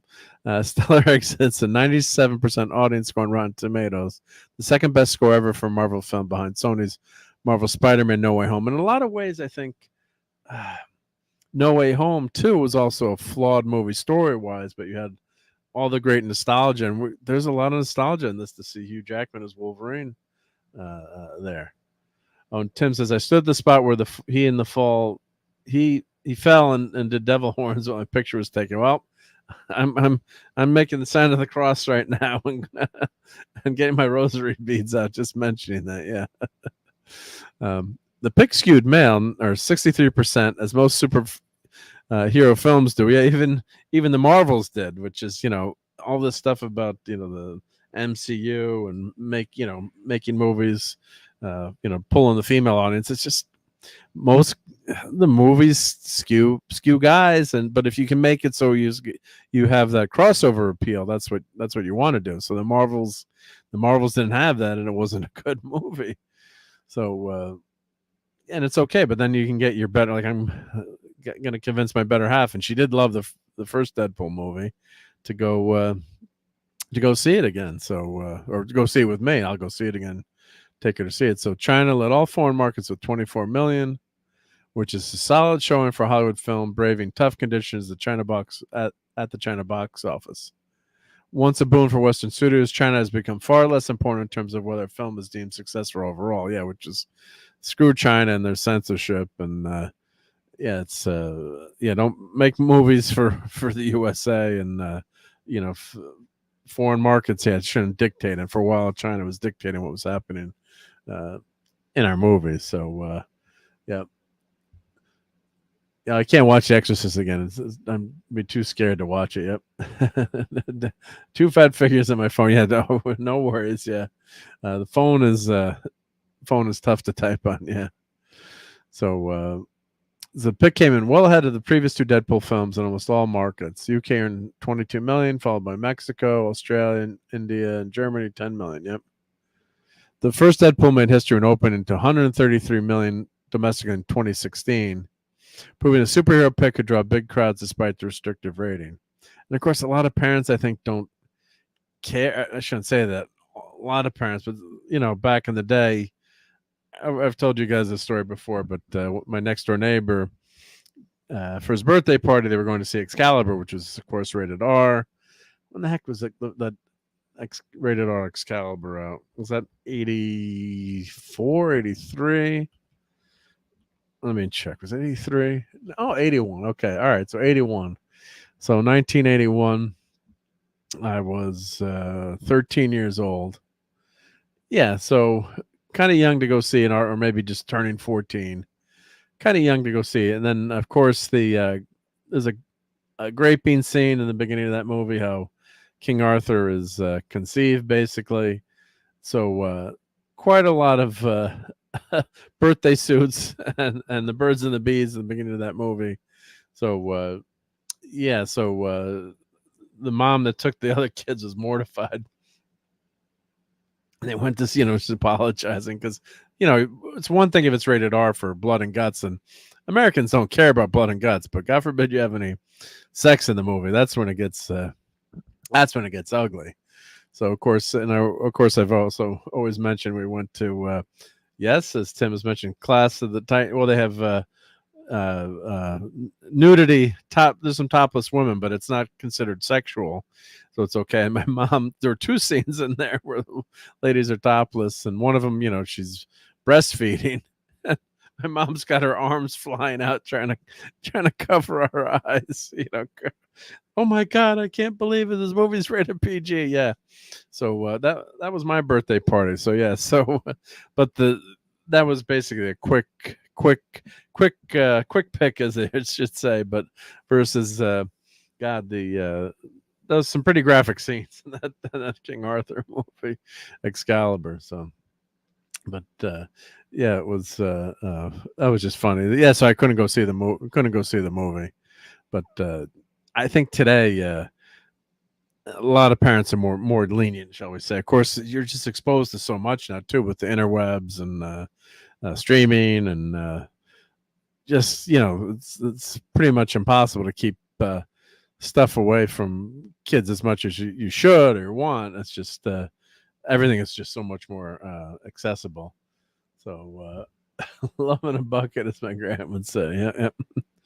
But yeah, so it's a lot tougher to make money as an R-rated movie, but it's clearly that didn't keep many people away. And like at this, when I went to see it, there was like a 4 or 5 year old kid, and there's just so much blood and guts. I mean, it's cartoon violence. I mean, it's visceral, bloody violence, but it's I gotta say, it's it's not something I think a really young kid could see, and it's certainly not appropriate in a lot of ways. So, but Inside Out has been very popular, of course, too, and Despicable Me held in 3rd place.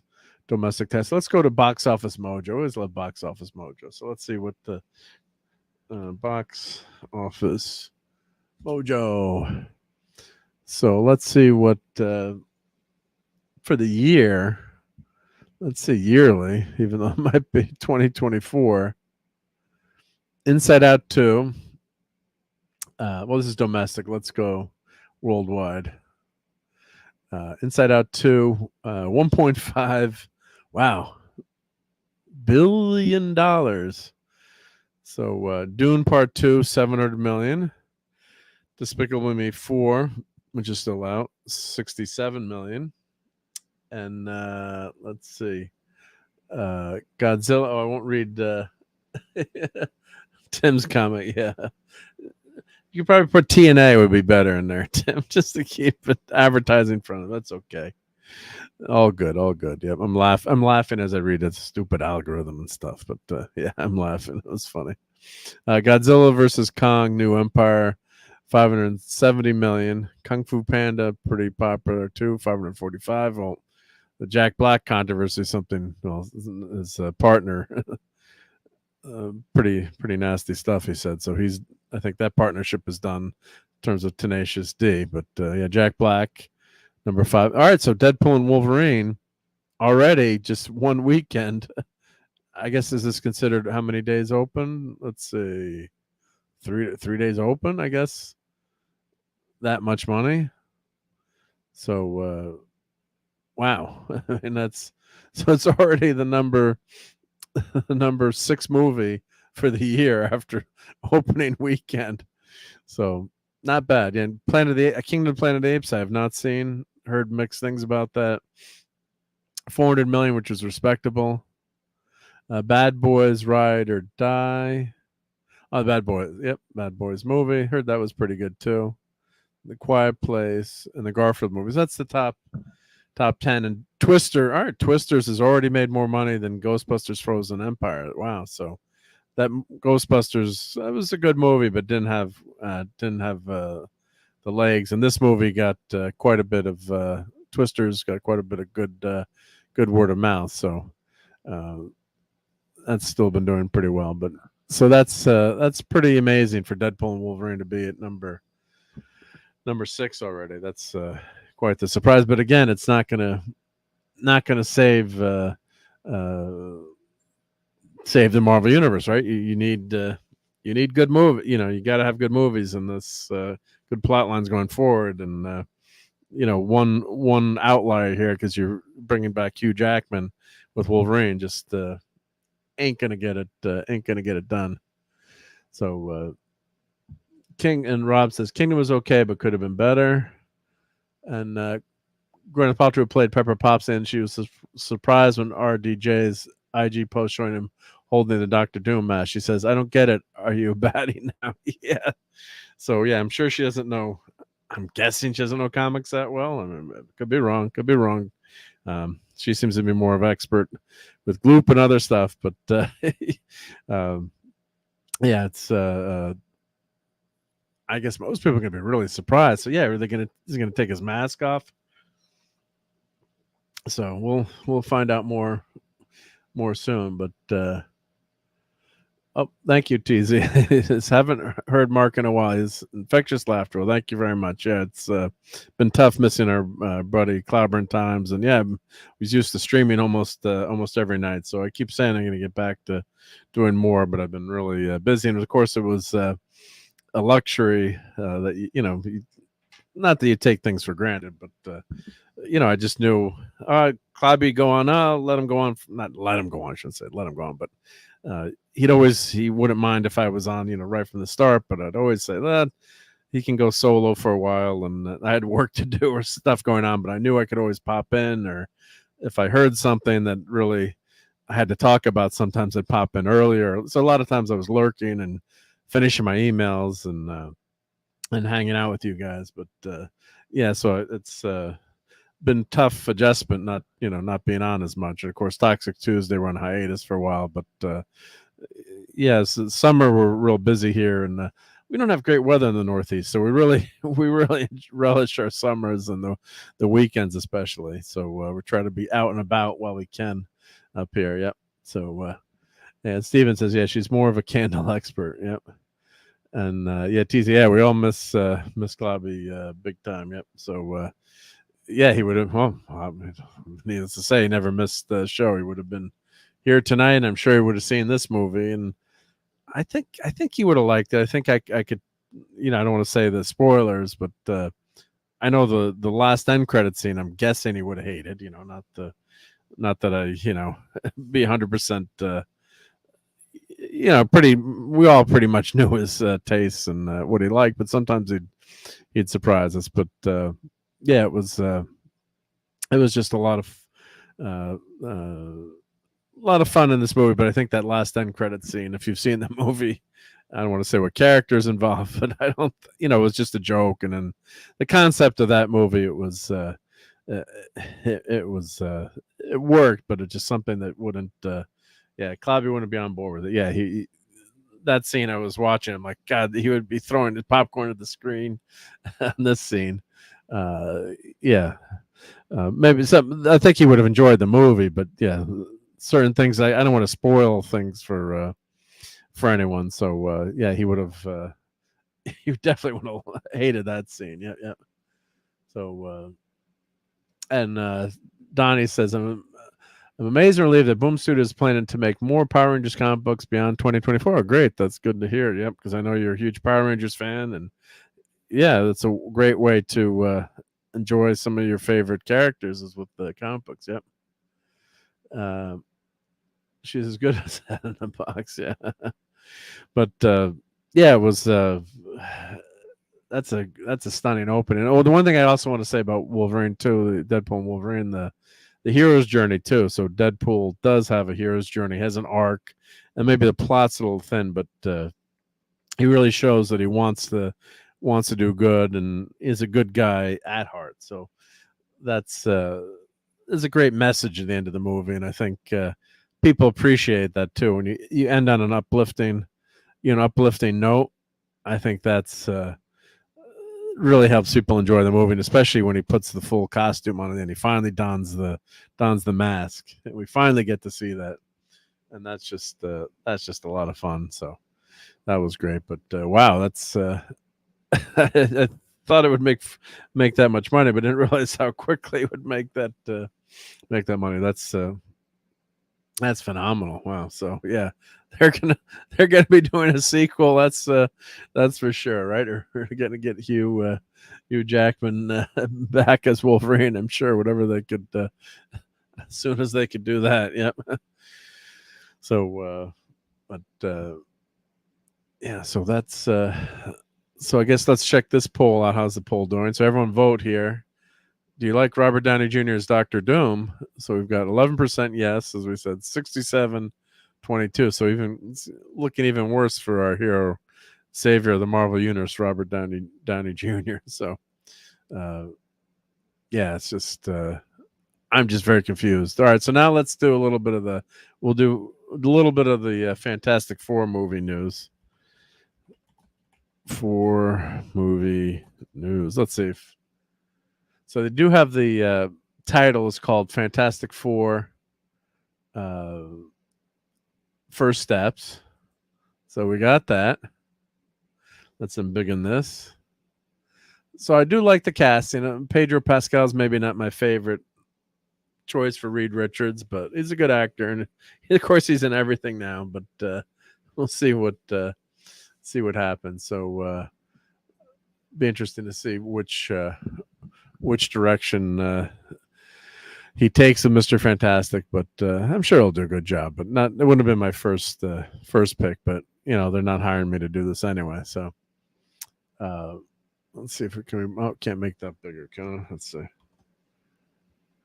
So there's our cast there. So let's see. Surprise the audience with the introduction of cast members: Pedro Pascal, Vanessa Kirby. I can see her as Visible Woman there, of course. Joseph Quinn and Ibn Moss Baccarat. Hopefully I'm saying his name correctly. So I think he was in.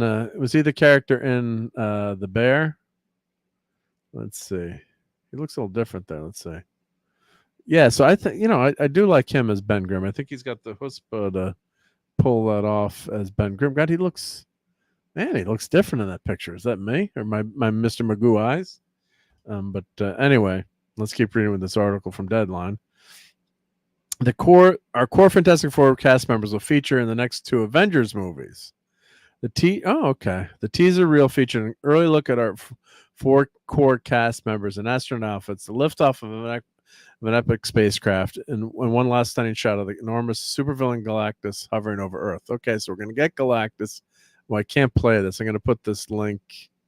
Let me put this link in the chat so you guys can play it. And I'm going to play it on my other window so I don't get zapped by the copyright gods.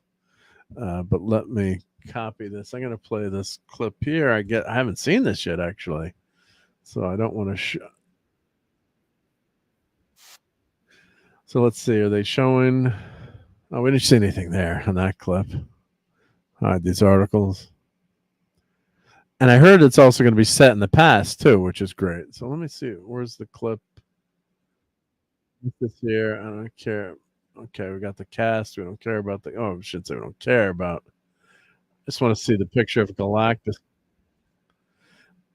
Of course, hopefully they're not going to do the Ultimate FF run, which snuck. Okay, well, you're not seeing any clips there. Still processing putting on the superhero suit of Ben Grimm, aka The Thing. I got a nice text message from Mark Ruffalo. It just demystified the process of motion capture. He said the advice: make scenes like normal scene work. Okay, so his motion capture, of course, makes sense. As my favorite character, Ben Grimm. The chickless costume wasn't great, but it got the job done. It was serviceable. We had some good scenes in those movies. They have their own fantastic car, which hopefully will take them back to the UK quickly. While the Fantastic Four's plot has thus been far kept under wraps, I did read that it's set in the 60s, which we all would approve of. Yep. So they called Feige called the project a period film, and sharing the filming commenced on Monday after Comic-Con, July 29th. So, I mean, I don't know why they're doing the female Silver Surfer. We've all talked about that, which is very, very disappointing. And I guess, is Doctor Doom going to be in this? We're going to get the real Doctor Doom. I mean, Matthew says, yeah, they need to build up towards Galactus. Hey, do you want to do Galactus in that first movie? I think you should do Mole Man, right? Or you could do a couple of villains. Maybe you could have Mole Man and maybe Puppet Master. I'm trying to think of who would be a good, Mole Man, of course, is the classic first villain in the comics. I mean, you don't want to go the Frightful Four route. I think you want to develop those characters, but and Tim says, "Oh, can't make that bigger than you need to see a doctor for your problem." Then, yeah. Well, safety reasons. I always see still left of the music from Lady Gaga. Yep. Yeah, looking at those four, I would have thought that the guy on the left, their right, would be Reed. Yep. Yeah, please don't make Sue a scientist. You're just catching up the chat here. Yeah. Oh, a Geek and I is here. Yep. Hey, Geek and I. Just read Cinemark is playing Last Starfighter. Oh, and Temple of Doom, 8/17 and 8/18. Oh, I'm going to try to head to those. Yep. Oh, when you went to try to back. Yeah, but I think they, because of the copyright issues, they muted the music. Maybe I can, I think I have that separately. Maybe I could post that privately. I'll ask the family. Maybe if we make it private, or maybe I could share it through Google Drive or something. I'll go ask Jonathan. I'll check with him. Maybe he can turn the music back on. If it's a claim, it doesn't matter. He might not know that. I'll ask him, see if he can turn it back on. Thank you for letting me know. But yeah, claim is okay. It's when you get a copyright strike. Yep. I like the critical drinking option. Yeah, shout out to the critical drink. I should have mentioned that, but I think everyone understands. Go away now. It says, yep. Stephen Max says that must be the superhero fatigue we kept hearing about. Yeah. No, the problem is your movies suck. That's the problem. Yep.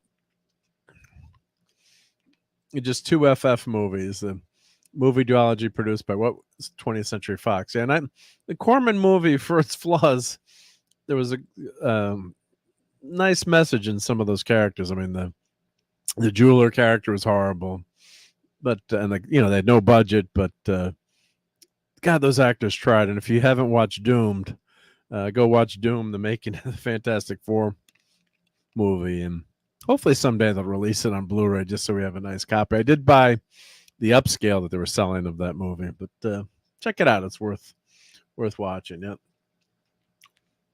Yeah, Pedro. Yeah, Pedro doesn't look like Reed Richards, but yeah. So yeah, Fantastic Four, 1984. Yep. And thank you, DJ Play Nice. It says, y'all be safe, have fun, take care of your crew, and rock. Hopefully not set in the past, but with modern day BS. Well, I think that's what they're going to do probably, is have like a retro future. I read if we keep going through with this article. So today's Marvel news comes at a time when the studio has begun recalibrating, lifting the pressure to produce as much content as possible with a new mandate of 2 films per year.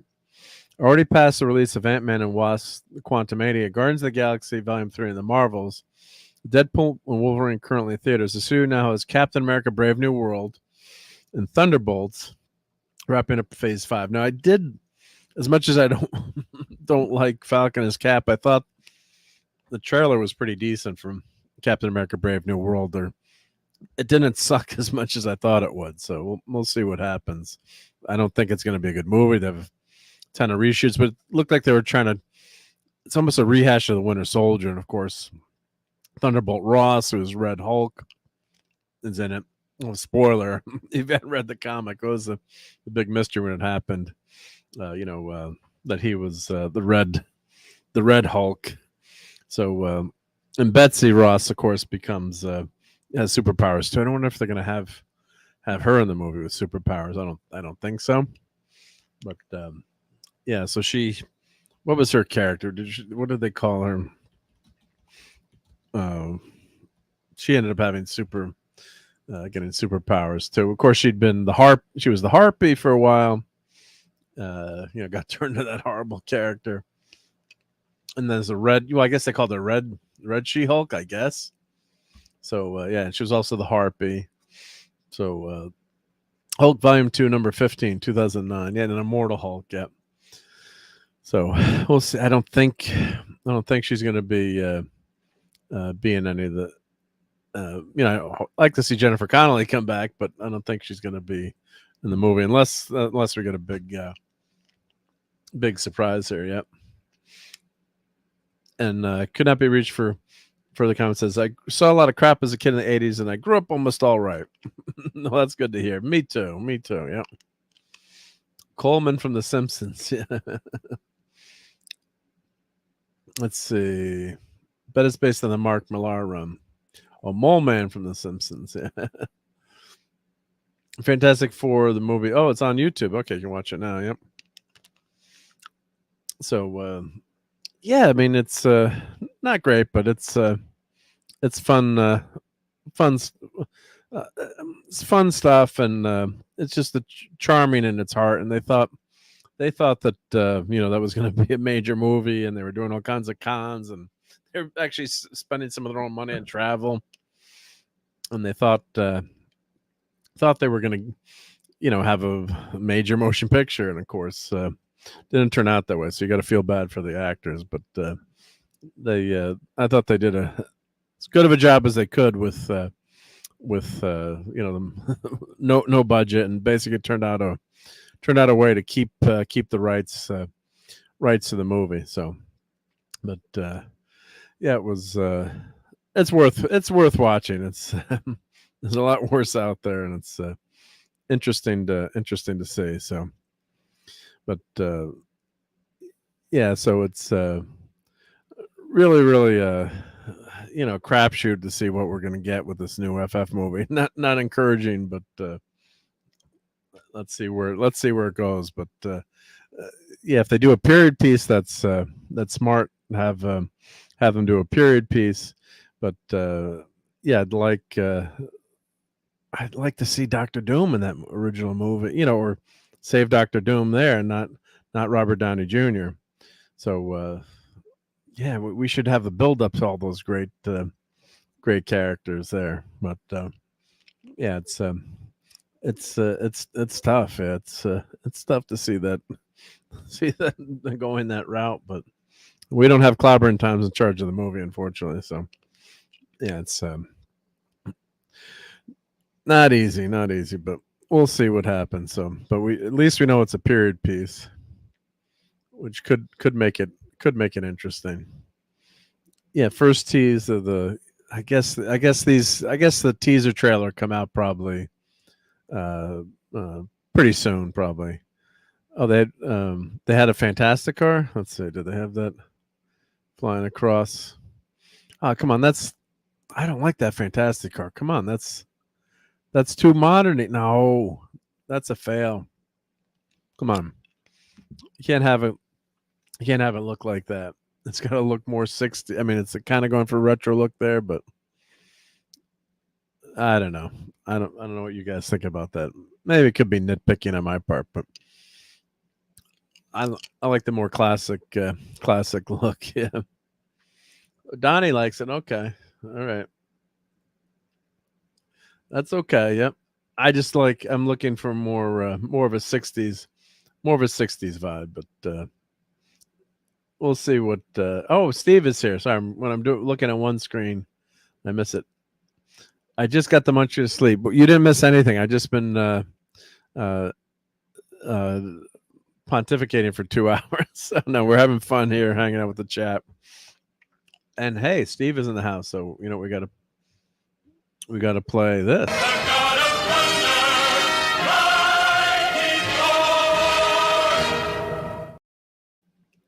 All right, Steve is in the house.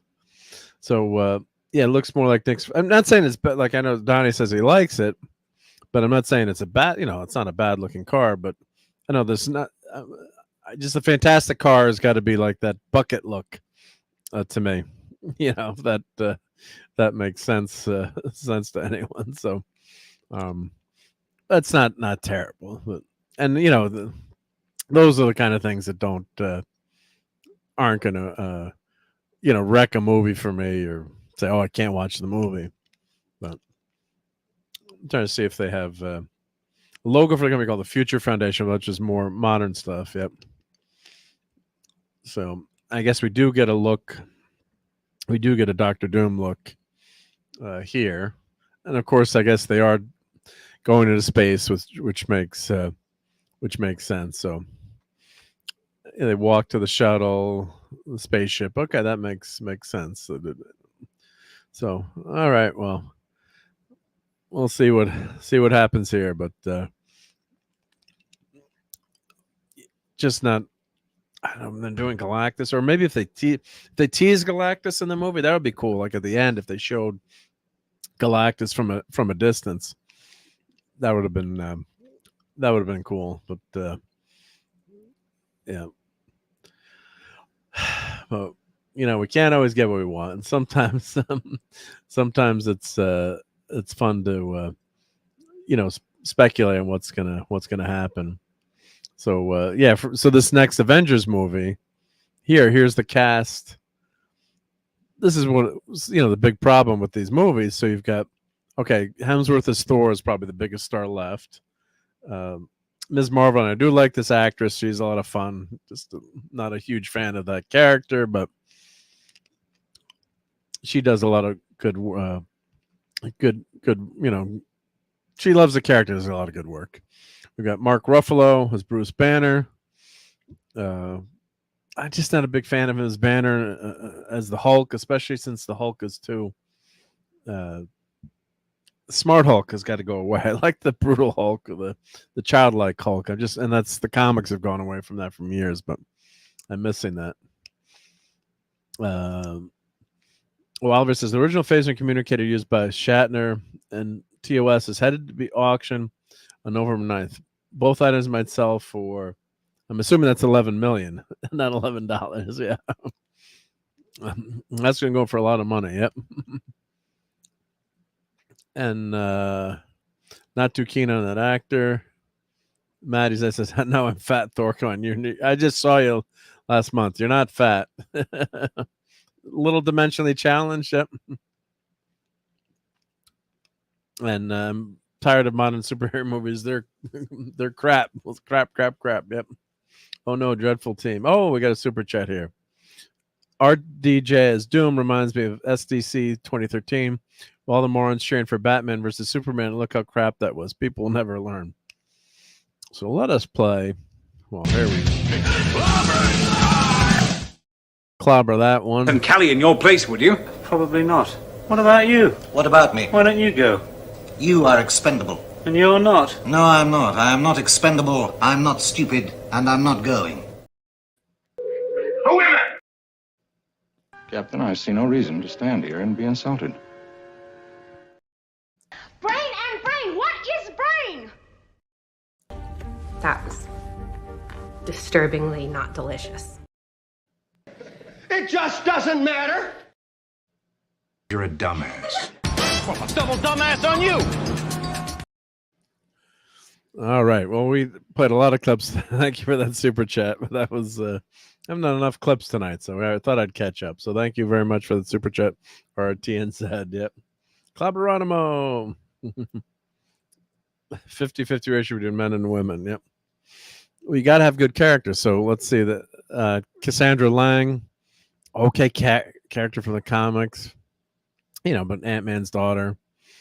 America Chavez, could care less about. Simu Liu, not Shang-Chi. I did like the movie, and Paulie out there liked the movie with me, but it's not Shang-Chi from the comics. Cumberbatch was great as Stephen Strange. And Ironheart, who wants to see? I don't want to see Ironheart in the movie. Wong has gone nuts now, too, with, freeing the Abomination. I guess is that part of canon. And Anthony Mackie is Sam Wilson. Now, this is not an Avengers team I'm really looking forward to, I gotta say. Maybe 3 characters or A-listers on this team. Thor, Hulk, and Stephen Strange. Yeah. All right, let's see. Avengers. You want to see when the team was really in bad shape. Avengers, was it 203 or 201, where they had, I think it was Mr. and Mrs. Fantastic and Dr. Druid were the head of the, or was it 301? Was it 301? We're in the Avengers. Like the Avengers were down to 3 people at one point. I remember it was the captain. Let's see. There we go. Let me see if my comic book memory works here. Okay, so it was, well, 301, you got Thor, Captain America, well, Steve Rogers, Sue Storm, Mr. Fantastic, and Gilgamesh. Okay, I'm trying to see when they were down to 3 people in the box here. Was it 302? Then we've got Quasar, okay, Marvel Ladder from the 50s. Maybe it was a little bit later after. Let's just fly through these. Yep. Gilgamesh was in there. 305. I think, yeah, that's supposed to be Secret Wars 2, I guess. Yeah. All right, so you got a lot. Then the team just drops down. Is it 306? Or maybe it was actually, I'm going to go back. I apologize. Maybe it was 301 where they just had like, well, of course, Avengers 300 is going to be a big bash there. Yep. That's kind of a classic cover there. Yeah, but it was Mr. and Mrs. Fantastic were in the Avengers. Here we go. Okay. Cruddy memory, but I was close. So it was Avengers 299. I was off by a few digits, right? So you've got Mr. and Mr. Fantastic and Steve Rogers are the only members of the Avengers at this point. So that's kind of a low point for, great heroes, of course. But, you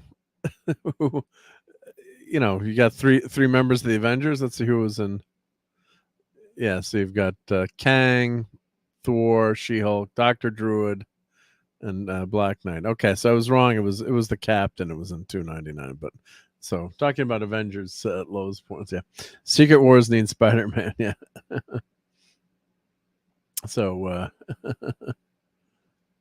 but yeah, it's and Donnie does like Gomez. Sochi. Okay, thank you. Sochi Gomez, is that how you say her name? Yeah, I don't want to. I always hate pronouncing people's names wrong because everyone gets my last name wrong. Yep. Awesome clips. My favorite is nerds. Get those nerds. All right, well, we'll get those nerds. If we got a request for nerds, let's hit that. Where are we going here? Where are my nerds? There we go. Hold your ears. This is loud. Get those nerds! Nerds! Nerds! What? Yeah, get those nerds. Head full to Rylos. Yeah, from the they're so loosely fine, doing these, Brian. It's like it's from the comics, they still rarely follow them that closely. Yep. Yeah, we could have had a real Defenders movie where Doctor Strange, Namor, Hulk, Silver Surfer, Valkyrie, Nighthawk go on and fight monsters of international threats. You can't do that anymore. God, that would have been a great lineup. Yeah, the Defenders are a great superhero team. Yep, great stuff. Yep, good stuff. Yep, I'm all Pedro. He's not in that much stuff. Could not be reached for the comment. You barely see the guy these days. Yeah. Yeah, Hollywood can't even make a real Teen Titan film or show with Robin, Diana, Troy, Wonder Girl, Wally West's Kid Flash, Cyborg, Starfire, Raven, and Beast Boy on it. Yeah, I started. I'd watched the first couple of seasons of Titans, and it's like one of those things where I want to finish it, just to have watched it. And I started watching. I'm like, God, some of the acting is so bad in this, and the guy from Game of Thrones, who's a good actor, but shouldn't be playing Bruce Wayne. Of course, you're never going to get Batman in it. It's like, give us Batman if you want. And I thought Robin's costume was pretty cool. And the guy playing Robin did a decent job, although the F Batman line is maybe a little bit taken out of context. But yeah, Robin should have never said that. And they shouldn't have highlighted that either, too, as a highlight, part of their reel there. That was just... screwing me up. Oh, sorry, man. That just woke my cat up. Yeah, sorry for your cat. Yep.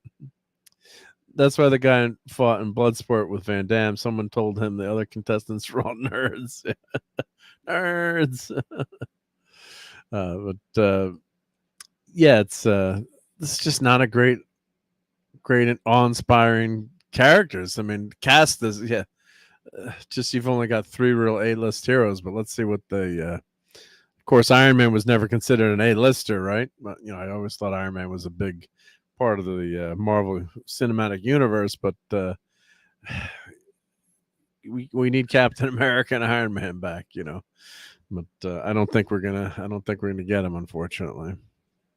But and the FF movie being a period piece, yeah, that might help, but I'm just not confident that they're going to get it done, especially when you heard the Silver Surfette was going to be appearing.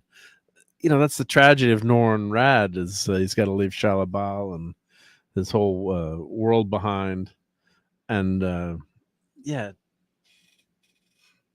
I just don't, maybe do that down the road, have that, or as just same thing with RDJ as an alternative version of the character, kind of like a what if, but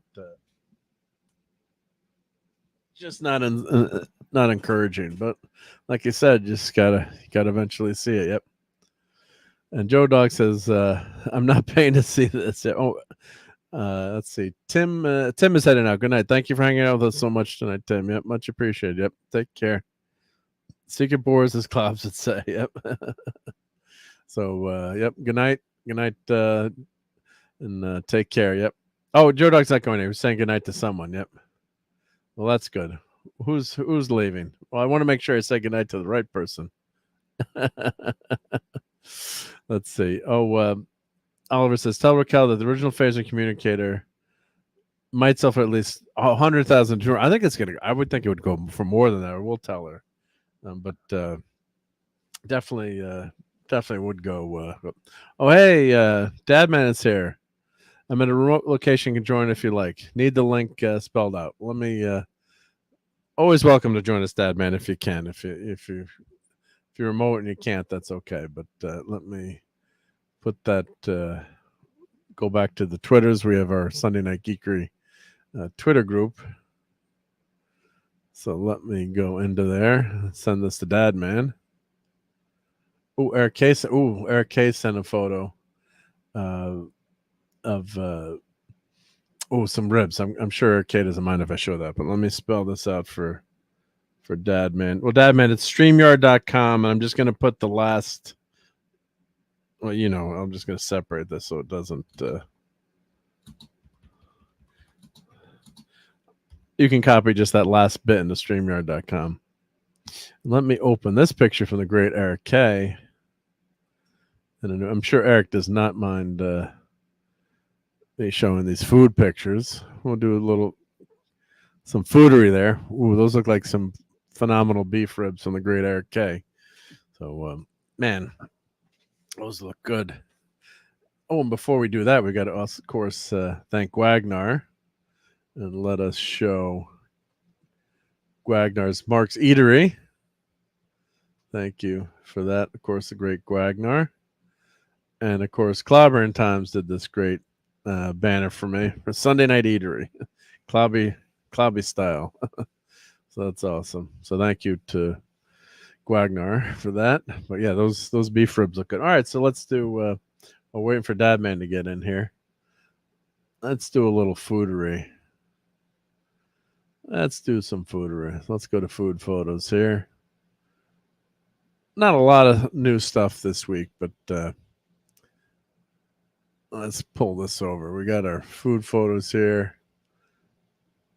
I did some ribs. So we had played poker on Tuesday nights, our weekly poker game during the summer, which is another good reason why. Well, it's good to have Toxic Tuesday on hiatus so I don't miss too many shows. But so my buddy Robert, who was headed to France the next day to watch his daughter swim in the Olympics, and said, well, let me make Robert's, he's not up here that much because he moved to Nashville. So they moved there about 10 years ago. So I'm like, let me make him some ribs for our poker game. So, and the good thing is if I'm like, yeah, if I win big, I never win big, but if I do, they won't be so mad if I take their money. Right. So and you don't get a lot of barbecue up north here with us Yankees. So yeah, it was it was a lot of fun. So to be able to cook that and have everyone enjoy it. So that's you always love. Sometimes it's more fun to give a gift than to receive a gift, right? Even though that might sound contradictory, but yeah, it was fun to make these. So so here's Heaven on a Grill. Yep, we do miss Clubber. Yep, Eric's ribs and Sherry's clams. Yep, yeah, Clubber was a great YouTube buddy. Yep, no, a great guy. And he would have loved these ribs, I'm sure. Yep. So, and the secret to ribs, you gotta have a smoker.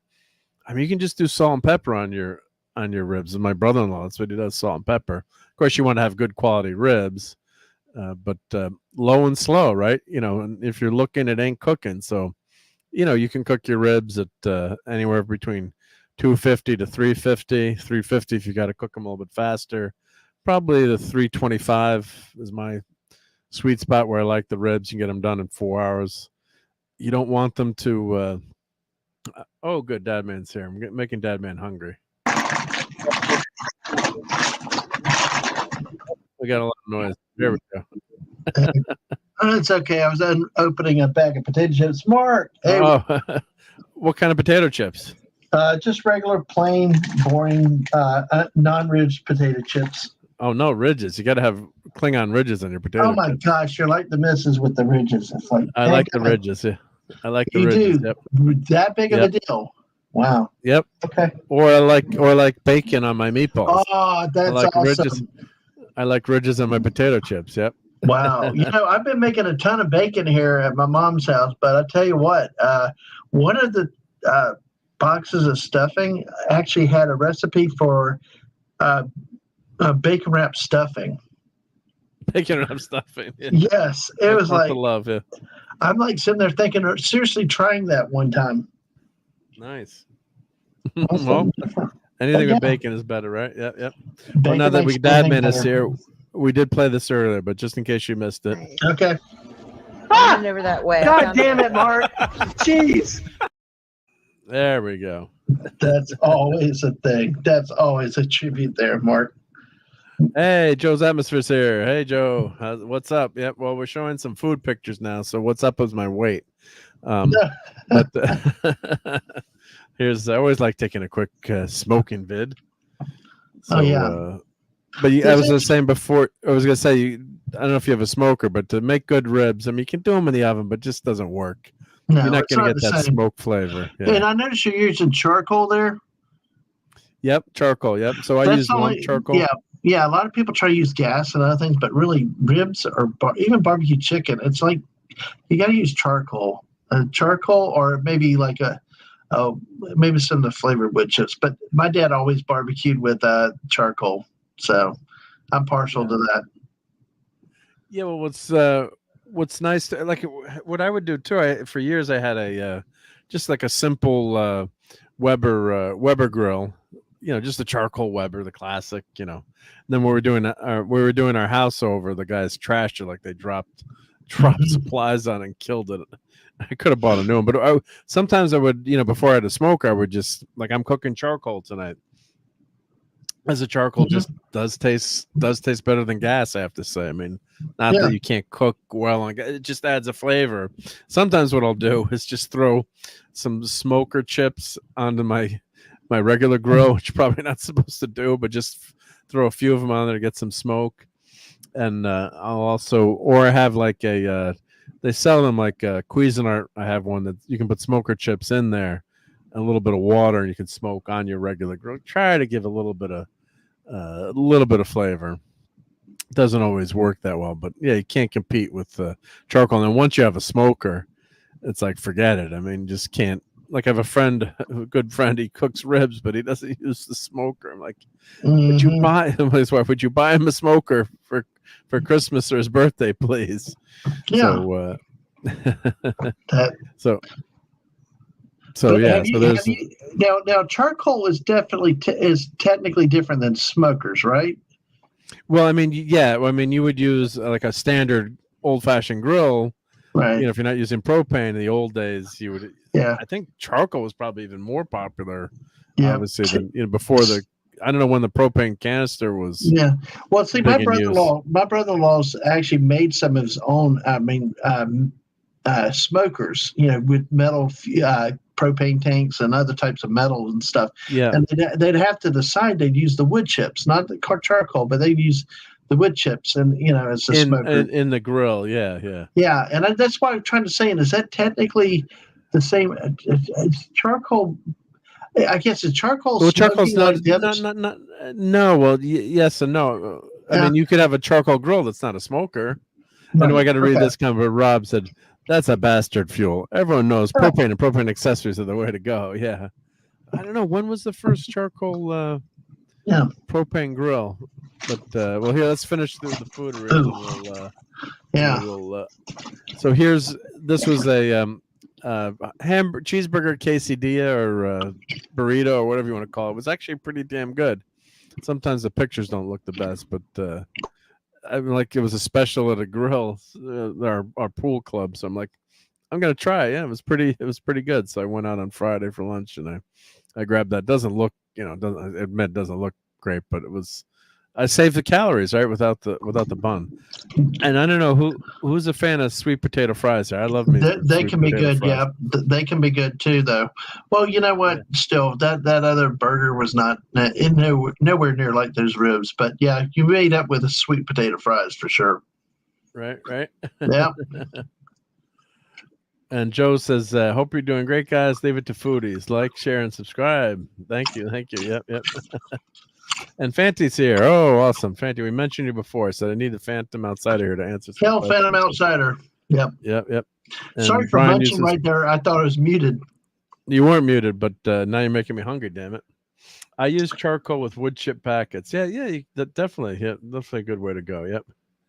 And Rob says that looks good. Yep. So let's see what are the food pictures I have here. Okay, so then what I did over the weekend, I did we had a couple family members visiting, so I did. I used my rib rub and I just put it on the chicken. Right, it doesn't take a lot of effort. So there was some breasts and I like cooking thighs. Chicken thighs are always good. I like the dark meat. I do like the dark meat. So all you do is rub this and then I cook it kind of slow, like 300 degrees for about an hour. Well, of course, always check your temperature. We're partial to the dark meat. We don't really like a lot of chicken breasts. If we do chicken breasts, we do them as chicken strips and usually fry them. But the chicken thighs are the best, whether fried or barbecued. It just seems easier they're harder to dry out.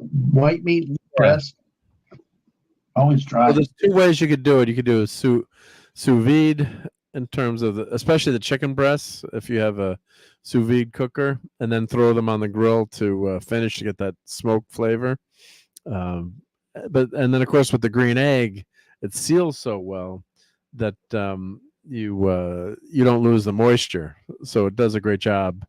You don't even need to add like the Weber smoker I have too. You have a basin with water in it, so it steam. Not that it steams the food, but it adds moisture to the cooker. But the green egg just seals so well, you don't have to worry about that. So I did double decker here. So I did the chicken thighs, and then some people like breasts more than thighs. If that came out the right way, but that's the way. That's the way. So we had both offerings. Yeah, we had both offerings. So we had some plump chickens there. Yeah. Why are you talking plump? Okay, sorry. I'm laughing. But it looks really good. So you use a rib rub on chicken. Yeah, and it worked out pretty good. I mean, it's just it's a little spicy, a little sweet, but of course, if you pull the skin off, some people are pretty healthy and they pull the skin off. But no, it came out good. And Fanty's asking to use honey mustard with the sweet potato fries. I love honey mustard, but I don't think I've ever tried honey mustard with my sweet potato fries. I'm going to try that next time. Thank you. Yeah. No, I haven't either. Yeah, I do love my honey mustard. Yep. Secret rewards require some X-Men. Yeah, I would agree with that. Yep. It takes more skill to cook white meat so it stays juicy. Yeah, definitely true. Yeah. So these came out like my cousins that were like, "Oh my God, this chicken is so good," and part of it is because you're using the green egg, right? I mean, not that you're not, you know, as much as like, oh yeah, I'm good at barbecue, you know, but you know, to cook it on something like this, or what you have to do is just now we've got all these thermometers you can get too, so it's just boom, you cook it at the right. You hit that right temperature. You don't want to overcook your meat. So chicken is 165 if it's a breast. I just have to laugh because, you know, going back, you know, my dad was always loved barbecuing on all the different holidays, especially. He never used a meat thermometer years ago. It's like he just eyeballed that thing. It's done. It's ready. And it's, you know, it's just, some people are really good at it, but now you've got these instant read thermometers too. Like back in the day, you didn't have digital. You had the stick thermometers that would take like, you know, 30 seconds to read them, and you know, like, oh, this is a pain. But for something like this, you know, I didn't really pay much attention. I'm like, oh, good, I better check the chicken, and it was like at 170. I'm like, oh, perfect. Yep, let's get this off. So you know, I happened to hit it the right way. And it also you can. This is an accessory I got for the green egg, so you can have 3 levels of cooking too, which is nice too. So you can have. I just used 2 racks here, but you have three racks. So. Well, you know what's funny is, like I said, he wouldn't use a meat thermometer. Now I insist on a meat thermometer just so I get it right. Yeah, why not use the tools, right? I'd be using the tricorder, right? You know, if I had one. Just differences in generations, you know. I think there's a lot of pride into it. Yeah, Brian. Hey, all good, you know. Yeah. Have you ever had fries with salt and vinegar? Yeah, I have had that. Yep, malt vinegar. Although that white works too. Yep. No, I have had that, and I'm gonna try the sweet. Fanti suggests honey mustard with sweet potato fries, so I'm gonna try that. Yep, and could not be reached. I'll try. Take one rib. Yep. But this is how the chicken came out. So with the rub on there, the rub didn't. Sometimes you know you think you lose the rub or you don't get that flavor. But I got to make another batch of the rub. I got to post the recipe. It's not my recipe, but it's a recipe I found. But, oh wow. Weber virtual bullet. I do doctor it a little bit or put extra stuff here and there. You know, I go overboard on the brown sugar. But let me put this. So this is virtual Weber bullet. Great cooking site, and I had the Weber bullet for years. I still have it. You know, Weber bullet. You know, it's a great fan following, and it's. Let me pull this over. Here, let's pull this up. So this guy's got a great website and does a lot of great cooking there. Ooh, Kingsford brown sugar molasses baked beans. Any good? Oh, that sounds good. Yep. So aluminum foil, dull or shiny. Hey, I'm gonna die on this one. Shiny. Oh, everyone always puts the shiny side the wrong way. Always drives me crazy. It's shiny side facing in to reflect the heat. Right when they landed on the moon, they had the reflected side of the foil on the eagle. You know, is facing towards the sun. Right. So I always yell at people like shiny side in. You know, keep the heat in. It's like one of my pet peeves. You know, if you've seen Mark Angry, one of them is which way is your tinfoil face? So I got to watch this to see. It's got to make a difference, right? The shiny side has got to reflect the heat more. Let's see some great. So you want the shiny side? You want the shiny side out towards the heat. So whatever you're doing, or if you're reflecting, if you want to keep something, you know, cold, you'd have it like you always look at the moon landing, right? They have the lunar orbiter, excuse me, the lunar vehicles all have the shiny side out, right? Not the dull side in. Okay. That's interesting. That's just one of my pet peeves. Yeah. And suddenly it says, you don't have many, but that's interesting. Beans. Yeah, that's one of mine. Yeah. Don't get me going. Yeah. I think, is this the recipe that had the sauce in them? Best ribs in the universe. I'm just apologize for scrolling fast, but look good. I think this has the rub. Yeah, this is the rub that I love. So this is I'm gonna put this in the chat and I'm gonna put this link in. So I don't know how I'm gonna cut and paste. I don't know how the formatting might get all just go for it. I just went for it. But here's let me put the link in. Mm. So what I do, I make this, I multiply this by 4 to make a big batch. I fill up a big canister because why not? You're going to keep making it. So it's 1/4 cup sugar. I use Demora sugar in mine, table salt, brown sugar, chili powder, cumin, accent or MSG. It's really salt, but MSG.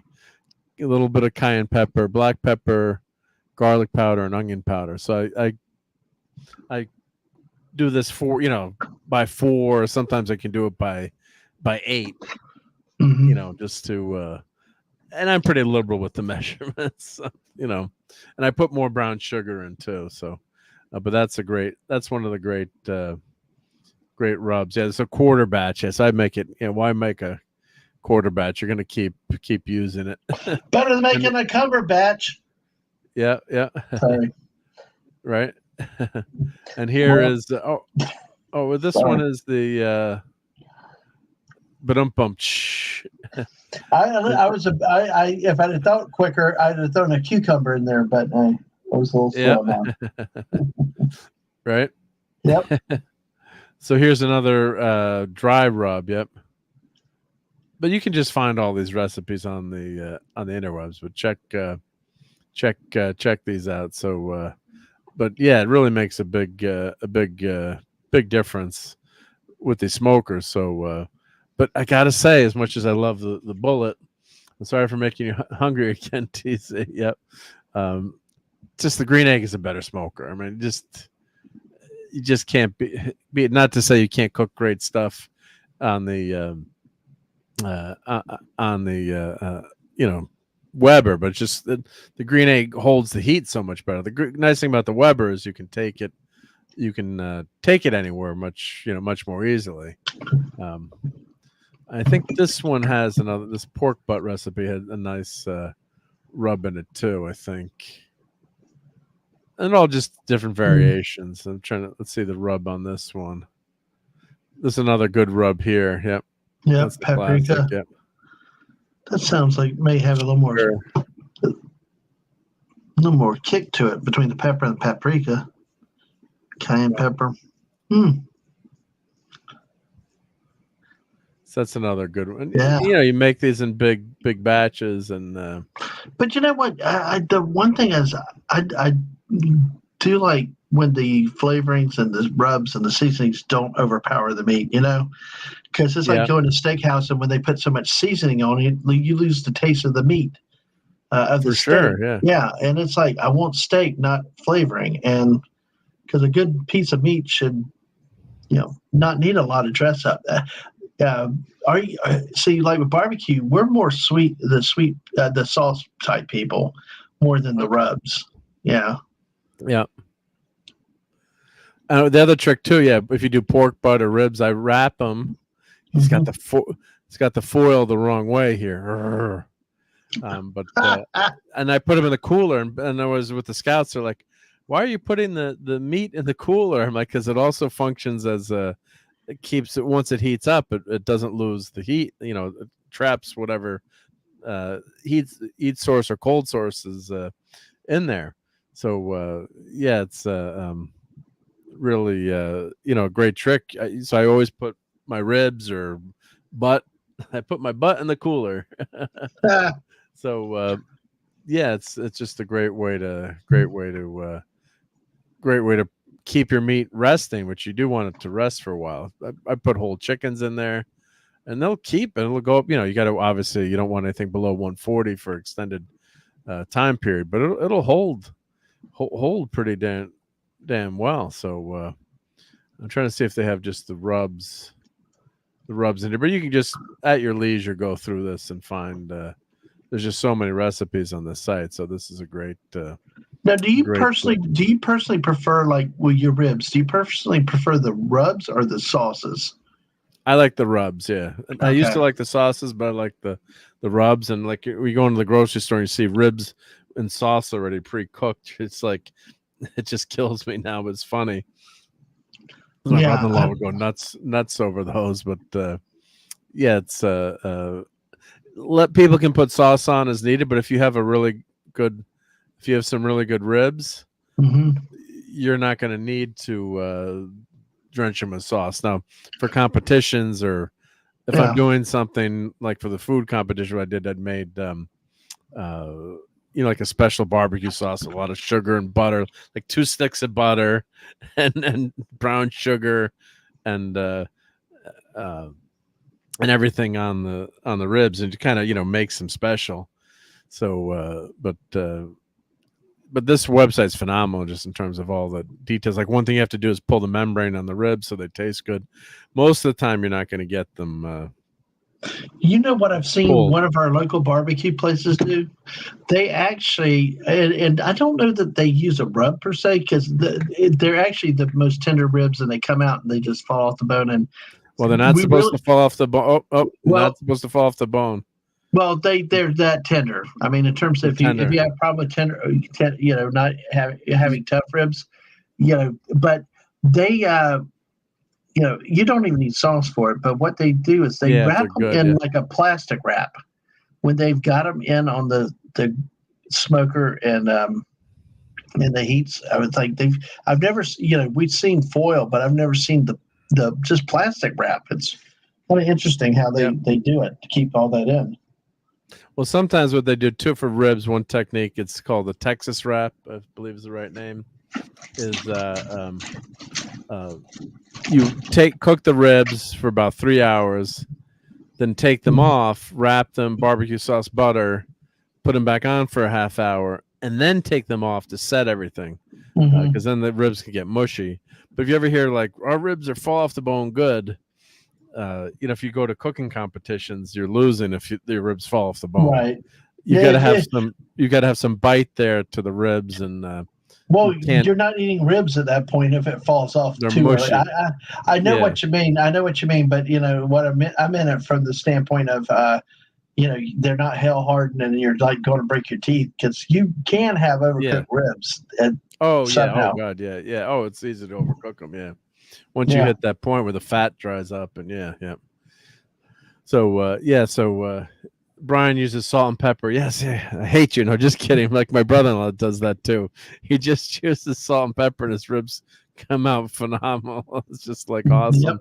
And I'm like, but I do all these fancy rubs, and his ribs are better than mine. It's like we're joking, but salt and pepper gets the job done too, right? So I'm just gonna do batch salt and pepper maybe once too, just to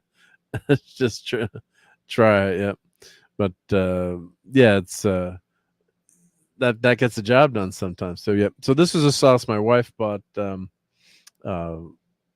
Wanky's Yankee barbecue sauce at one of those bourbon peach with habanero. So it's one of those like farmers market, right, that they have. It was in Westport, Connecticut. And she asked, like, well, I don't like stuff that's too spicy. Is it spicy? This stuff was smoking. I mean, the problem was I put it on the chicken, and like you're saying, Dad, man, it overpowered the flavor of the chicken. Like everyone was raving about how good the chicken was, but it was so hot. Like, not that I'm a wimp or don't like spicy stuff, but like it just overpowers the food. Right. I mean, it had a good flavor. Oh, good night, Matthew Bounder. Take care. You've been a blast. Good night. Yep. Thank you, Matthew. Yep. So have a great week, Matthew. So it kind of killed. I mean, I don't know. Do you like? Sounds like you don't like super spicy or hot. No, we don't. So. No, we don't. Although the first thing I noticed about that picture is your New York Rangers mug in the back. Oh yeah, my mug. Yep. Yeah, but no. See, we're the Ang and my oldest like some spice. They like a little bit a good kick to it. Mrs. is trying to increase, the spice that she will take and all. My limit of spice is like Popeye's fried chicken, or somewhere where they have the spicy like that. Nothing too powerful. But man, we actually had a wing place that had a sauce that they made so special that they called it the special sauce. They actually, in some of the locations, had people sign waivers with it. Oh God! Yeah. Because it was like so hot. Well, my cocky boss at the time joked about he had not ever met a hot sauce too hot for him. Oh yeah, this one did him in. Well, he didn't get wings, but he got a sandwich. So they brought him a little cup of the sauce, and he, instead of tasting it, he put it over half his sandwich. Oh, and nuked his sandwich. Oh, he did. Well, he's a cheapskate, so he finished the sandwich or ate most of it. But they said the afternoon at work, he drank so much water, and he was sweating the whole time. It was that hot to him. Yeah, it I was like, hair to Claude Saline. hello. But yeah. But Yeah, so too hot can be too hot. And it's just like the food shouldn't be painful. It should be a pleasure, enjoyable. Yeah. Definitely, yep. Yeah, so seasoning should enhance the flavor, not overpower it. Yeah. Yeah. Yeah, in fact, you got to get the membrane off so your ribs taste good. Yeah, otherwise one side is spicy or flavored and one's not. Mm-hmm. That's basic thing that a lot of people miss, and I would have known it until my brother-in-law told me, or But you know what? It's like Brian said. Brian talked about salt and pepper earlier. It's amazing what you can do with just simple ingredients.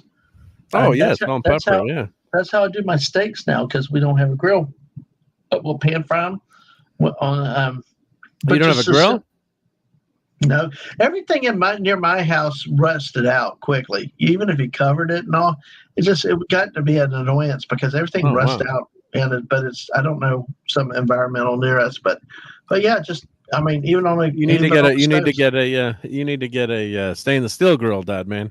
Okay. Well, maybe Mrs. will get me one day, and we'll get back to it. Well, the problem is, though, then we get hurricanes coming by, and then we got to anchor it down. It's just crazy. But you get a small Weber. Get one of those small little Weber. The classic Weber is, I think it's like $50 or $80. Well, now it's probably more. But the classic little.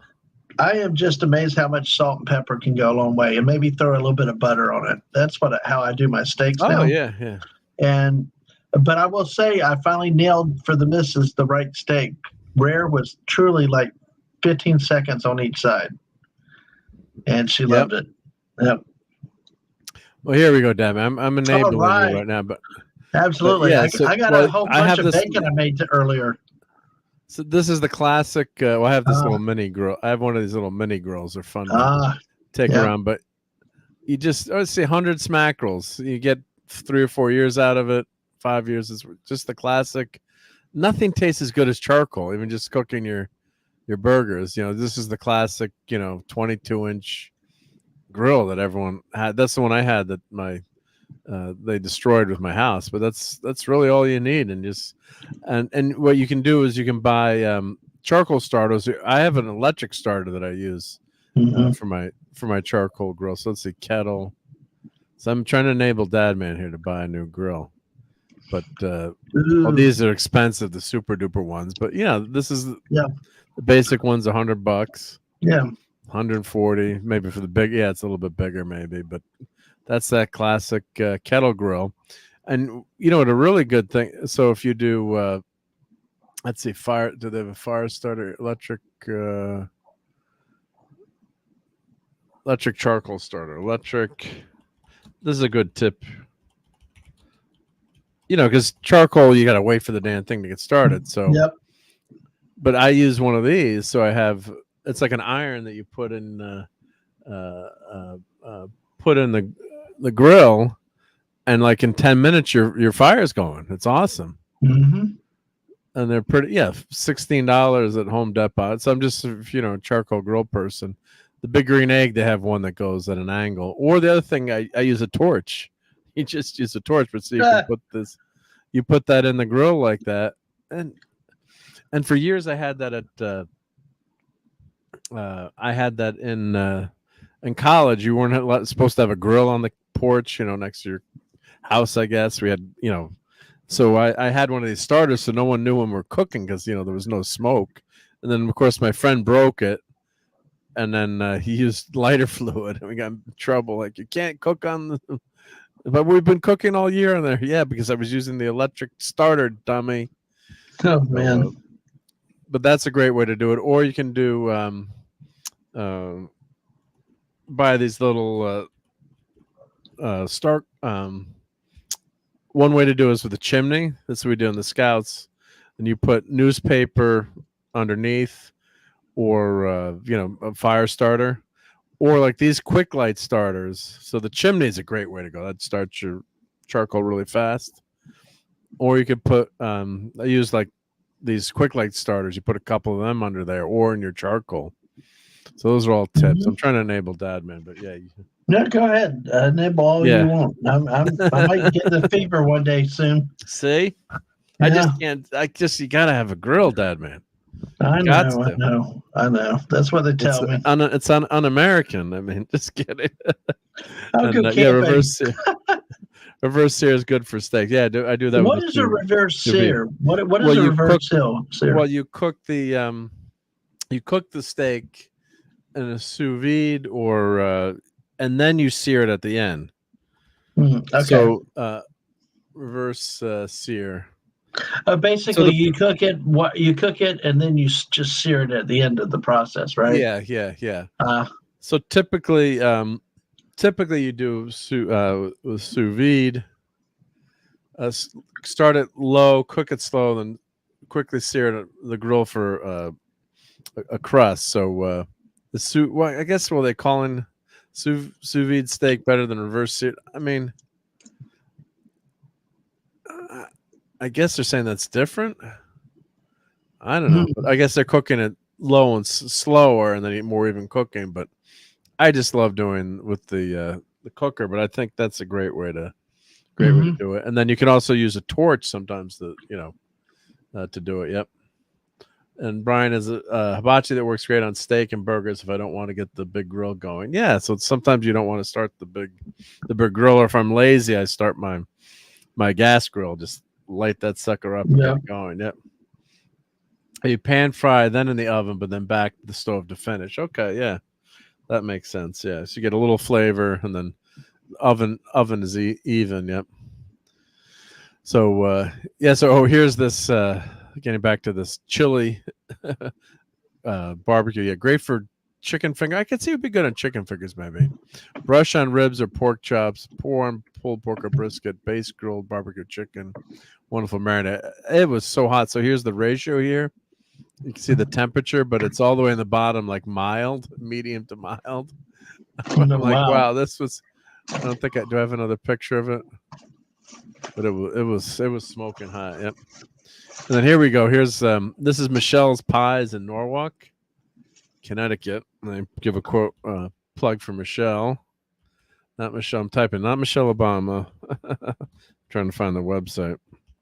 So this is, oh my God, this was just some of the best pies in this place in Norwalk.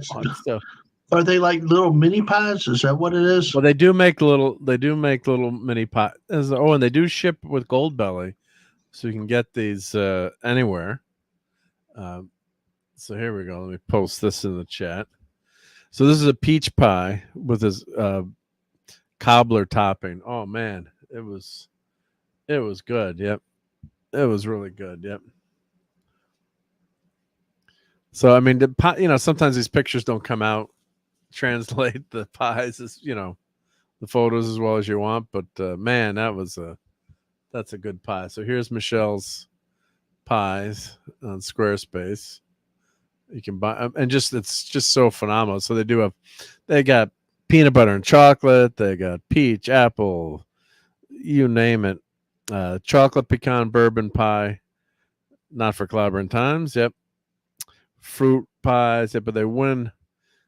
Butterscotch pecan mango with macadamia cut crumb, chocolate walnut cream, pineapple mango coconut. Oh, but their chocolate, they have like a chocolate pie, just like a simple pudding pie.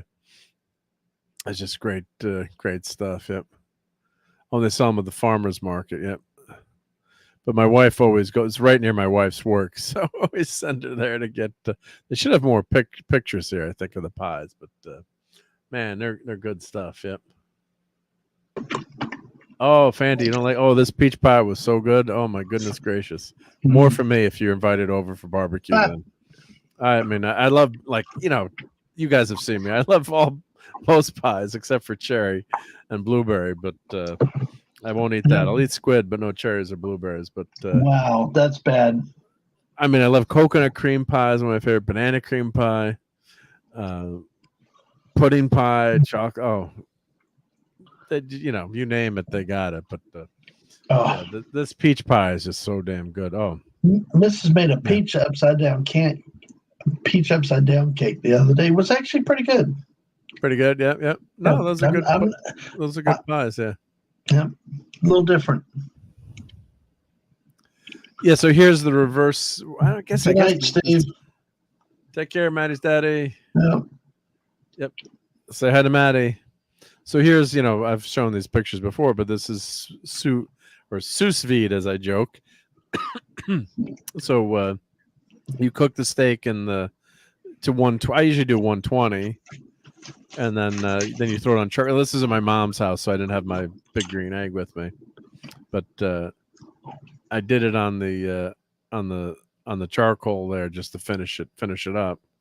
But yeah, so you hit that temperature. What I was doing too, I had some olive oil or butter. I was just throwing that on the charcoal to get the charcoal to go nuts too, to really really take off. So that's my little portable, Weber Cuisinart. But yeah, so it does a nice job finish. So the idea is then you don't you're not overcooking your food there. Yeah. Your food is let's see if I have a picture of it cut up. Yeah, so I mean, I know that's probably too rare for most people, but that's nice. That looks like a good medium to that's more very rare, medium rare. Oh, that's medium. That to me is medium to medium rare. Okay. Medium is more brown. Right. Well, medium rare is a little red. Well, as I've seen it in most states, medium got some pink into it. That's probably, but not a lot of pink. Yeah. But it's towards the medium rare. But still, rare to me should be almost purple. I mean, we've seen some rare. They call it blue rare steaks also. But yeah, I tell you what, the Mississippi, that's well overcooked. I know just some people that like the rare steak. Yeah, some people like it super rare, and some people, I like it on the rare side. But the idea is, I want to find a picture here where it's all the way through, where it's cooked. You're not getting that, especially if you like it rare, right? If you like it really well done, I don't think it matters as much. But if you like it rare, when you cook it traditional method on the grill, like a 1/4 inch or more is going to be overcooked. You're going to get that, the brown layers. I'm sorry, I'm just going fast through all my food pictures here, but trying to find. So like here, well, that's very, very rare, but you're not going to get that big layer of brown, brown cooked on the outside. If I'm explaining things correct, I'm not using the right words, I guess, but.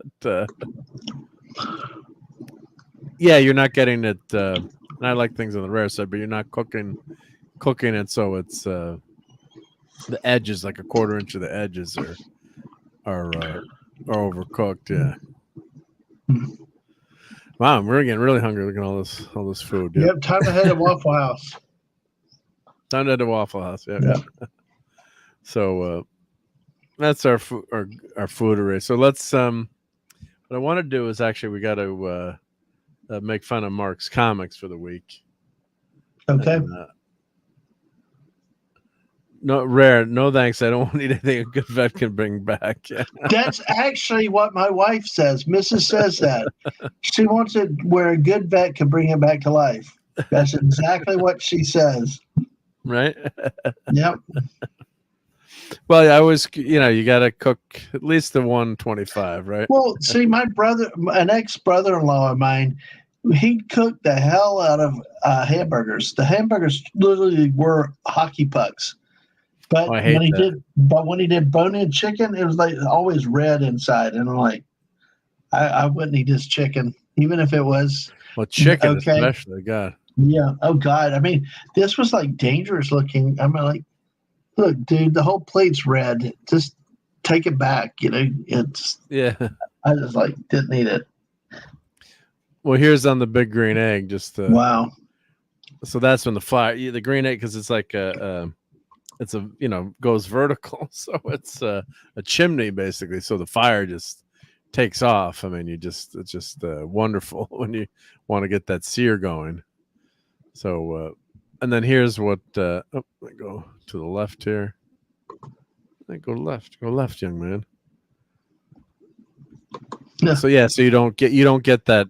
It's red most of the way through. You're not getting that, like 2 inch. You're just getting that crust on the steak. You're not getting that 1/4 inch where it's like overcooked in the middle is rare.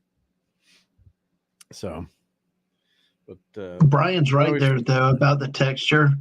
I see that's why the missing out when we try to get the steak for 2 to try to save some money, but she likes it rare, but it is a different texture, and I don't like it. It's almost too chewy for me, and so I also think it depends on. I agree with that, Brian. I also think it depends on. Could be on the quality of the meat too, depending on the cut. But if it's like too chewy, I 100% agree with that. But it's can be off-putting and like you don't want like a rubber chewing stuff. Yeah, you want a nice texture, a nice bite through your steak where it's not like, oh, I'm eating something that's slimy. I guess is maybe what, boiled okra? Sorry. boiled okra. What? Well, you said you were eating something slimy, so. Oprah. Don't boil Oprah Winfrey. Oh. Let me move some stuff out of the way so we can show some comics here. Weekly comics. Oops. Let me get the old comics off here. So this is the weekly Make Fun of Mark segment. Yay! For Mark's Comics, which traditionally, was obviously on Mike, and I had fun with that segment on his show, but we'll move it to Sunday Night Geekery because I'm still buying new comics, even though I should have my head examined. So let's look at the titles for this week. With Mark, what garbage did Mark get? And I'm also a guy who can't finish steak or burger if I hit gristle. Yeah, that's gross too. Yep. All right. So Dadman will be right back, but I'm going to show some comics here. Let's change to my little correct camera. And let's make that full screen. I'm away from the chat. I'm trying to scan the chat, guys, too, if I miss it. So, especially with my Mr. Magoo eyes. So we got Star Wars Path of Darkness.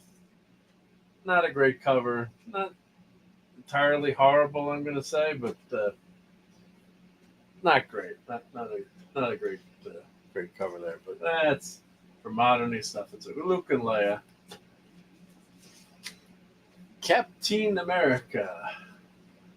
Do I think that's a good cover? I don't think so.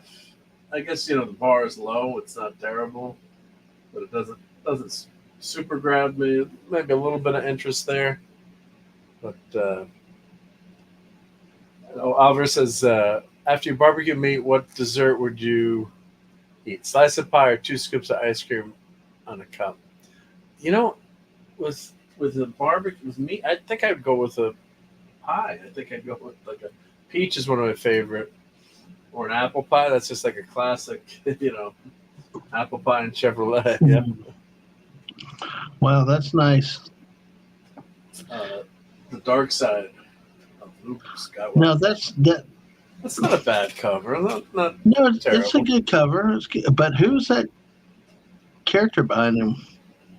Is this a more modern version of the Marvel? Yeah, so I think it's the that's new Darth Ray. Vader.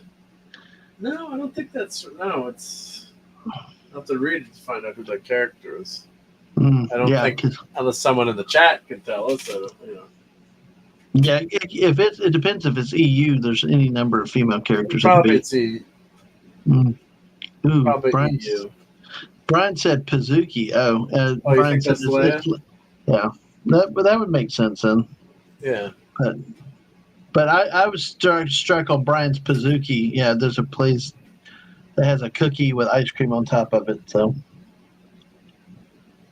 Yeah, fantastic. Wow, people standing around action-packed covers. Yeah, but our bar has been lowered, Fanta. Yep. This is Nightwing with Deadman. I don't know why the Nightwing logo is taking up so much room on this. This is a very boring cover. Artwork's not terrible in terms of quality, not great. Deadman's okay, I guess, but yeah. Doesn't say like, wow, I can't believe what's going on this cover. Incredible Hulk. No, it's not a good cover. Too confusing. The colors here are interesting with the purple, the green, but really don't know what story that's trying to tell. So, Thor and the Infinity Watch, the Immortal Thor, the Death Stone Saga, Chapter 3. Another very mediocre cover, I'd say. I mean, not better than the Hulk cover, but it doesn't grab me in terms of excitement to buy, telling the story. These Detective Comics have been saying it for months, just not getting it done. This brown, dark palette, it's just not exciting for me. You can't tell what the heck is going on here. Batman's watching something burn.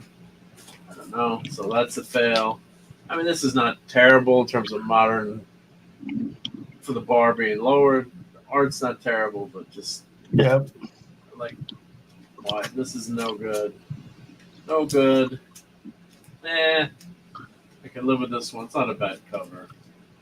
Got Luke. Maybe this one in retrospect's not so bad. And this one's an interesting art style, but yeah. So that's the make fun of Mark segment. Yay! Mark, you're such a geek. I don't know what Wolverine would shred these comics up. Is that a kick-ass Wolverine? Wait, which Wolverine? The old grumpy old guy that wants to walk away as Logan, or the 90s cartoon Wolverine? By the way, they can use it. I know it came in late, but what'd you think of the Wolverine? I really liked it. Yeah, and I really liked it. Oh, and this is not a Funko Pop. This is a Mighty Mug. See? Oh wow. Okay. Mighty Mugs. Yeah, they're better than Funko Pops. They're infinitely better. See? They're not even no resemblance to Funko Pops in any way, shape, or form. Right? Nope. Not at all. Not at all. But they have a little bit more of fun. The heads are not all crazy heads, but yeah. But I did really like it.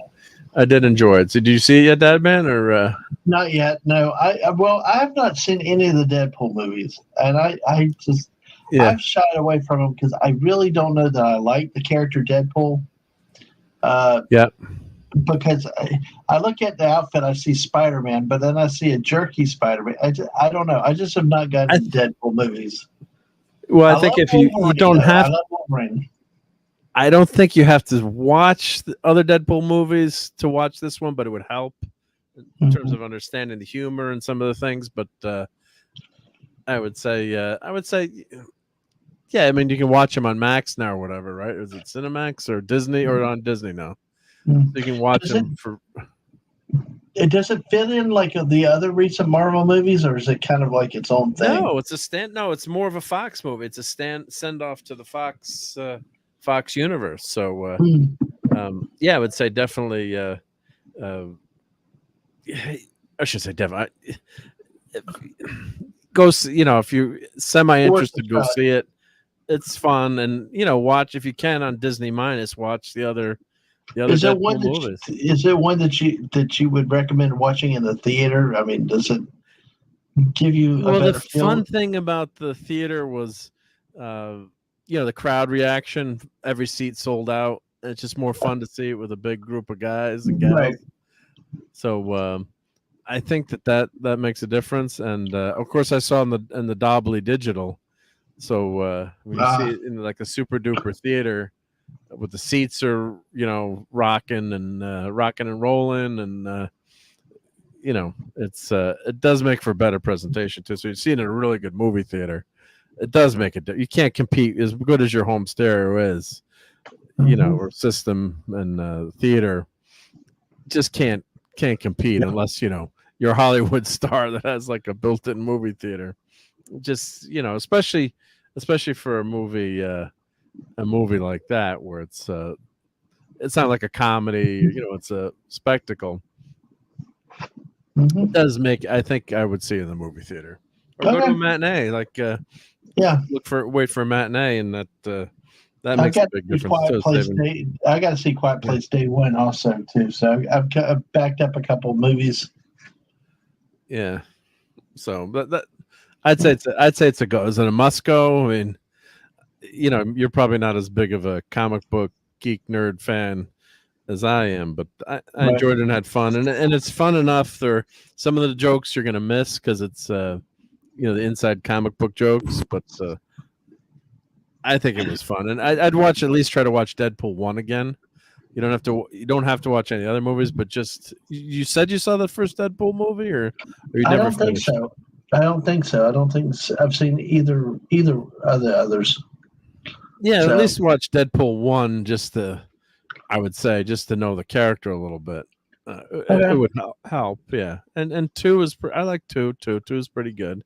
Mm-hmm. So, but I know you got to get to bed, and it gets late early. We did 3 hours, so yeah, you did. Yep. You carried most of it yourself, though. Yep, I survived. Yep. Yay. So, yep, but let me thank RRTNZ for his super chat. So thank you again, RRTNZ, for your super chat. And I still haven't updated my damn channel members yet, but I'm going to play this. So thank you to my channel members.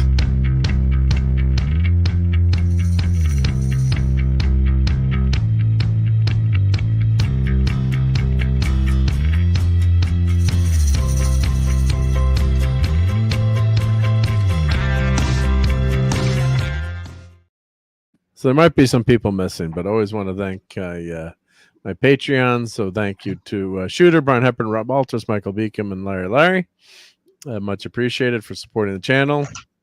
Oh, there's one thing I do have to show. I know we got to go, Deadman, but there's a ROM action figure. Yeah, no, this will take 30 seconds. So no problem. Famous last words, but Marvel Legends is bringing back let's see, Marvel Legends.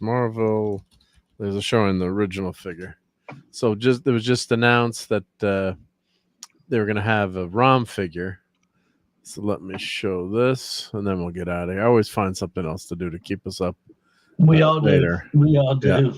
But I did want to enable this. So they're going to have ROM the Space Knight as an actual action figure. And that's what it sounds like it's in the works from Hasbro, because we did have the original toy, but we never had that actual. I don't think there's ever been a ROM other than the toy. So this was teased, I guess, at Marvel Legends. So this was let's see, we got this picture here. Ooh, that looks good. Yeah. Some of the Batman Flash pictures. Why did it not take me to the ROM? Take me to ROM. But anyway, it looks like we're getting a Marvel Legends style ROM figure, which would be awesome if you're a fan of that 70s comic, all-time great comic book, and just great stuff. So check out, be on the lookout for ROM. Yeah, there's the original ROM, which that toy sucked.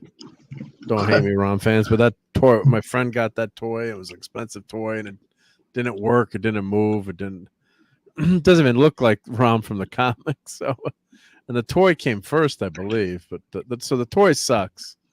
But God, I would love to have a real ROM. And then God, if we ever got Micronauts action figure, like with Bug, Marionette, Commander Ran. I guess they couldn't do a Croyer, but if you did get that would be awesome. So that's my enabling for the week. So keep your eye out for that ROM Marvel Legends figure. Damn, I have too many action figures already. And but thank you everyone for hanging out tonight. Hail, shout out to Steve Mitchum. I know couldn't make it because he had Maddie, had to head to bed, and thank you, Dad Man, for popping in here. And always a pleasure. Yep. And Tom was not feeling well tonight, so he sent his regrets. And also Pat S had a lightning strike, an internet issue. So that happens. But no, I was glad to. I got to drone on tonight a lot. So yeah, there you go. Yay! Sometimes it's good. Yes. Yeah. Help you, like I say, help you learn how to monologue. Help your monologuing skills. Yeah, for sure. I'm always wishing I was as good at the misses as just talking. Takes practice. She's good. She's great at it. Yeah. So it was a lot of fun to hang out with everyone tonight. And let me shout out everyone who's last few pages of people that are here. So Fanty Outsider, Brian Hepburn, Sunday Ranger Donnie, let's see, San Lee, Oliver Belmonte. Yep, they made $400 million. Yeah, it's amazing. Yep. Let's see. I said Fanty. Let's see, Oliver. Who else is hanging out with us? Well, I got a big group of people hanging out with us tonight. Claude Salling. Let's see. I got to go scrolling. Matthew Pounder, Dave C., Joe's Atmosphere, Could Not Be Reached, Joe Dog, RobAltis, TZ Burton, Tim. Let's see who else is hanging out here. Stephen Mack. Max Redstone was here. Let's see who else was with us tonight. We said Joe Dog. The Stream Element Spot was also with us. Raquel SSG 2211 was here. Dave C. Brogu was here. Max Redstone, Moyer Kitty, Snorter Poopers Cuber. And we also had Tom Connors gave a salute. God, I missed Tom. That was earlier. That was before we started the show, so I missed Tom there. But thank you, everyone. I think Lemon Pie was here too. Don't forget the lemon pie. Lemon pie. Yep. Matthew Pounder said, and Punk Padawannabe, not Punk Waddle. I call Padawannabe Punk. It's called Punk Waddle. And of course, the great DJ Ronnie G was here too. So thank you, DJ Ronnie G. Yep. And we've got Dad Man here. So everyone who's a member, you can put in your Dad Man hike. Exactly. Yep. Hey, and Wednesday night at 9:00, we're talking Wrath of Khan. Ooh, I think that's a good movie. I've only watched it like 60 times. So well, I got Daisy Blossom, my normal co-host, on our movie things, but JT Kirk's been invited to join us to set me straight because I've watched the movie once before and I was kind of like, that triggered a big. I might have to pop in too for a couple minutes if I'm available. I might invite myself on to say hi and say rant hi at in you the too. chat at least. Yeah, everybody heckle me. Yeah, exactly. Because it's like apparently I caused a storm with that. But if you know me, I'm bang bang pew pew. I'm more the Star Wars guy. But hey, I'll give it another shot. No one's perfect. No one's perfect. Yeah. I told JT I'll give it another shot and see how it goes. You better. Jay, you'll be in big trouble. I'm gonna send all my con figures after you. Yep. There you go. And of course, Mrs. Dadman. Everyone follow Mrs. Dadman Walking. Here's her channel here. Let me grab that. Yep. There we go. That's even more important. All right, everyone. We got to get to bed, and everyone have a great week, and really appreciate everyone being here and hanging out with us. And they have a Transformers Agent Knight kit that looks good. We'll have to check that out too. Yep. But everyone have a great night. I hope I didn't miss anyone. If I did, that's because I'm a dummy and I can't see. But God bless everyone. Have a great rest of the week. Go watch Dadman. Go watch Mrs. Dadman. And I've got some shorts up. I've been finishing up my car show shorts. Of course, everything got interrupted over a month ago. Not that a lot more important things than doing YouTube videos, but kind of trying to get back in the swing a little bit. So add some, if you like cars, when I went to the car show over a month ago, just before Mike passed away, had a lot of stuff planned to do for that. So I'm just finishing up some of those. So if you want to see some cool cars, go check out some of those shorts there. So thank you everyone for being here. Much appreciated. Again, thank you, Dad Man. And we'll catch you on the next Sunday Night Geekery, and watch Dad Man say how amazing Wrath of Khan is on Wednesday night. So yeah, let's do. All right. Thanks, Mark. Bye, all. All right, everyone have fun storming the castle. Oh, let me put the overlay up here. There we go. Well, let's get on out of here. Take care, everyone. Thanks. Fun storming the castle. It's 106 miles to Chicago. We got a full tank of gas, half a pack of cigarettes. It's dark, and we're wearing sunglasses. Hit it.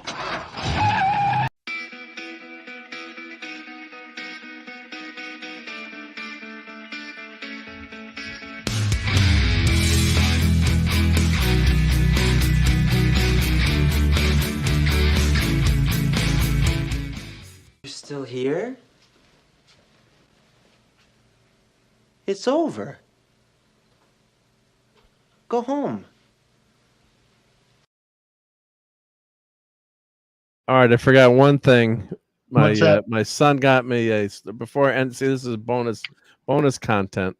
My Oh, son you're got still me a live. Star Wars. I'm still live, yeah, so don't swear or anything. Yeah. So my son got me a I don't know if anyone's still here, but my son got me a Star Wars shirt. So I don't know if you can tell this is a Star Wars shirt. But yeah, I guess I got to show close up. But shout out to my son there for getting me this shirt. But I don't know if anyone can see. It's like a subtle kind of Star Wars shirt. I guess I can get. I want to get closer, too close. It looks like there's there's like a black and a white. Stormtroopers, yeah, stormtroopers Okay. helmet. So it's like a subtle Star Wars shirt. So you can kind of wear it. Then maybe people will. If I put the arm up here, I don't know if that. Yeah. Here, if I go full, I'm bigging myself here. There we go. Now you can kind of see how it's kind of Star Wars. There we go. Yeah. Now. Yeah. All right, so that's bonus con. That was a birthday gift I got late, but I'm like, Dad Man's here. I got to show the Star Wars shirt. So. Oh yeah, it looks nice. Yeah. It looks like there's not just stormtroopers, like clone troopers. Maybe There's Darth Vader or TIE pilot. I mean, there's black helmets. There's some. Yeah, there's no Darth Vader. It's just all storm. Looks like variant of the troopers. Yep. Very interesting. Very nice. Oh, and then Wolverine called tonight too. So yeah. So I showed that on Midnight's Edge, but yeah, we get to. Oh, Courtney just popped in. Yep.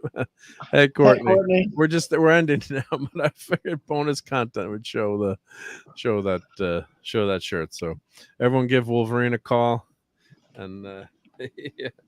I wanted to give my son a shout out, even though he's never going to watch this, to show the shirt. And I thought Dad Man's a Star Wars fan. Yeah, absolutely. Yep, let me put that Wolverine phone back there. All right, I'm going to put the overlay up for like 10 seconds so I can put the end screen on there. But there we go. All right, now we're out of here. So take care, everyone. Have a great night. Bye.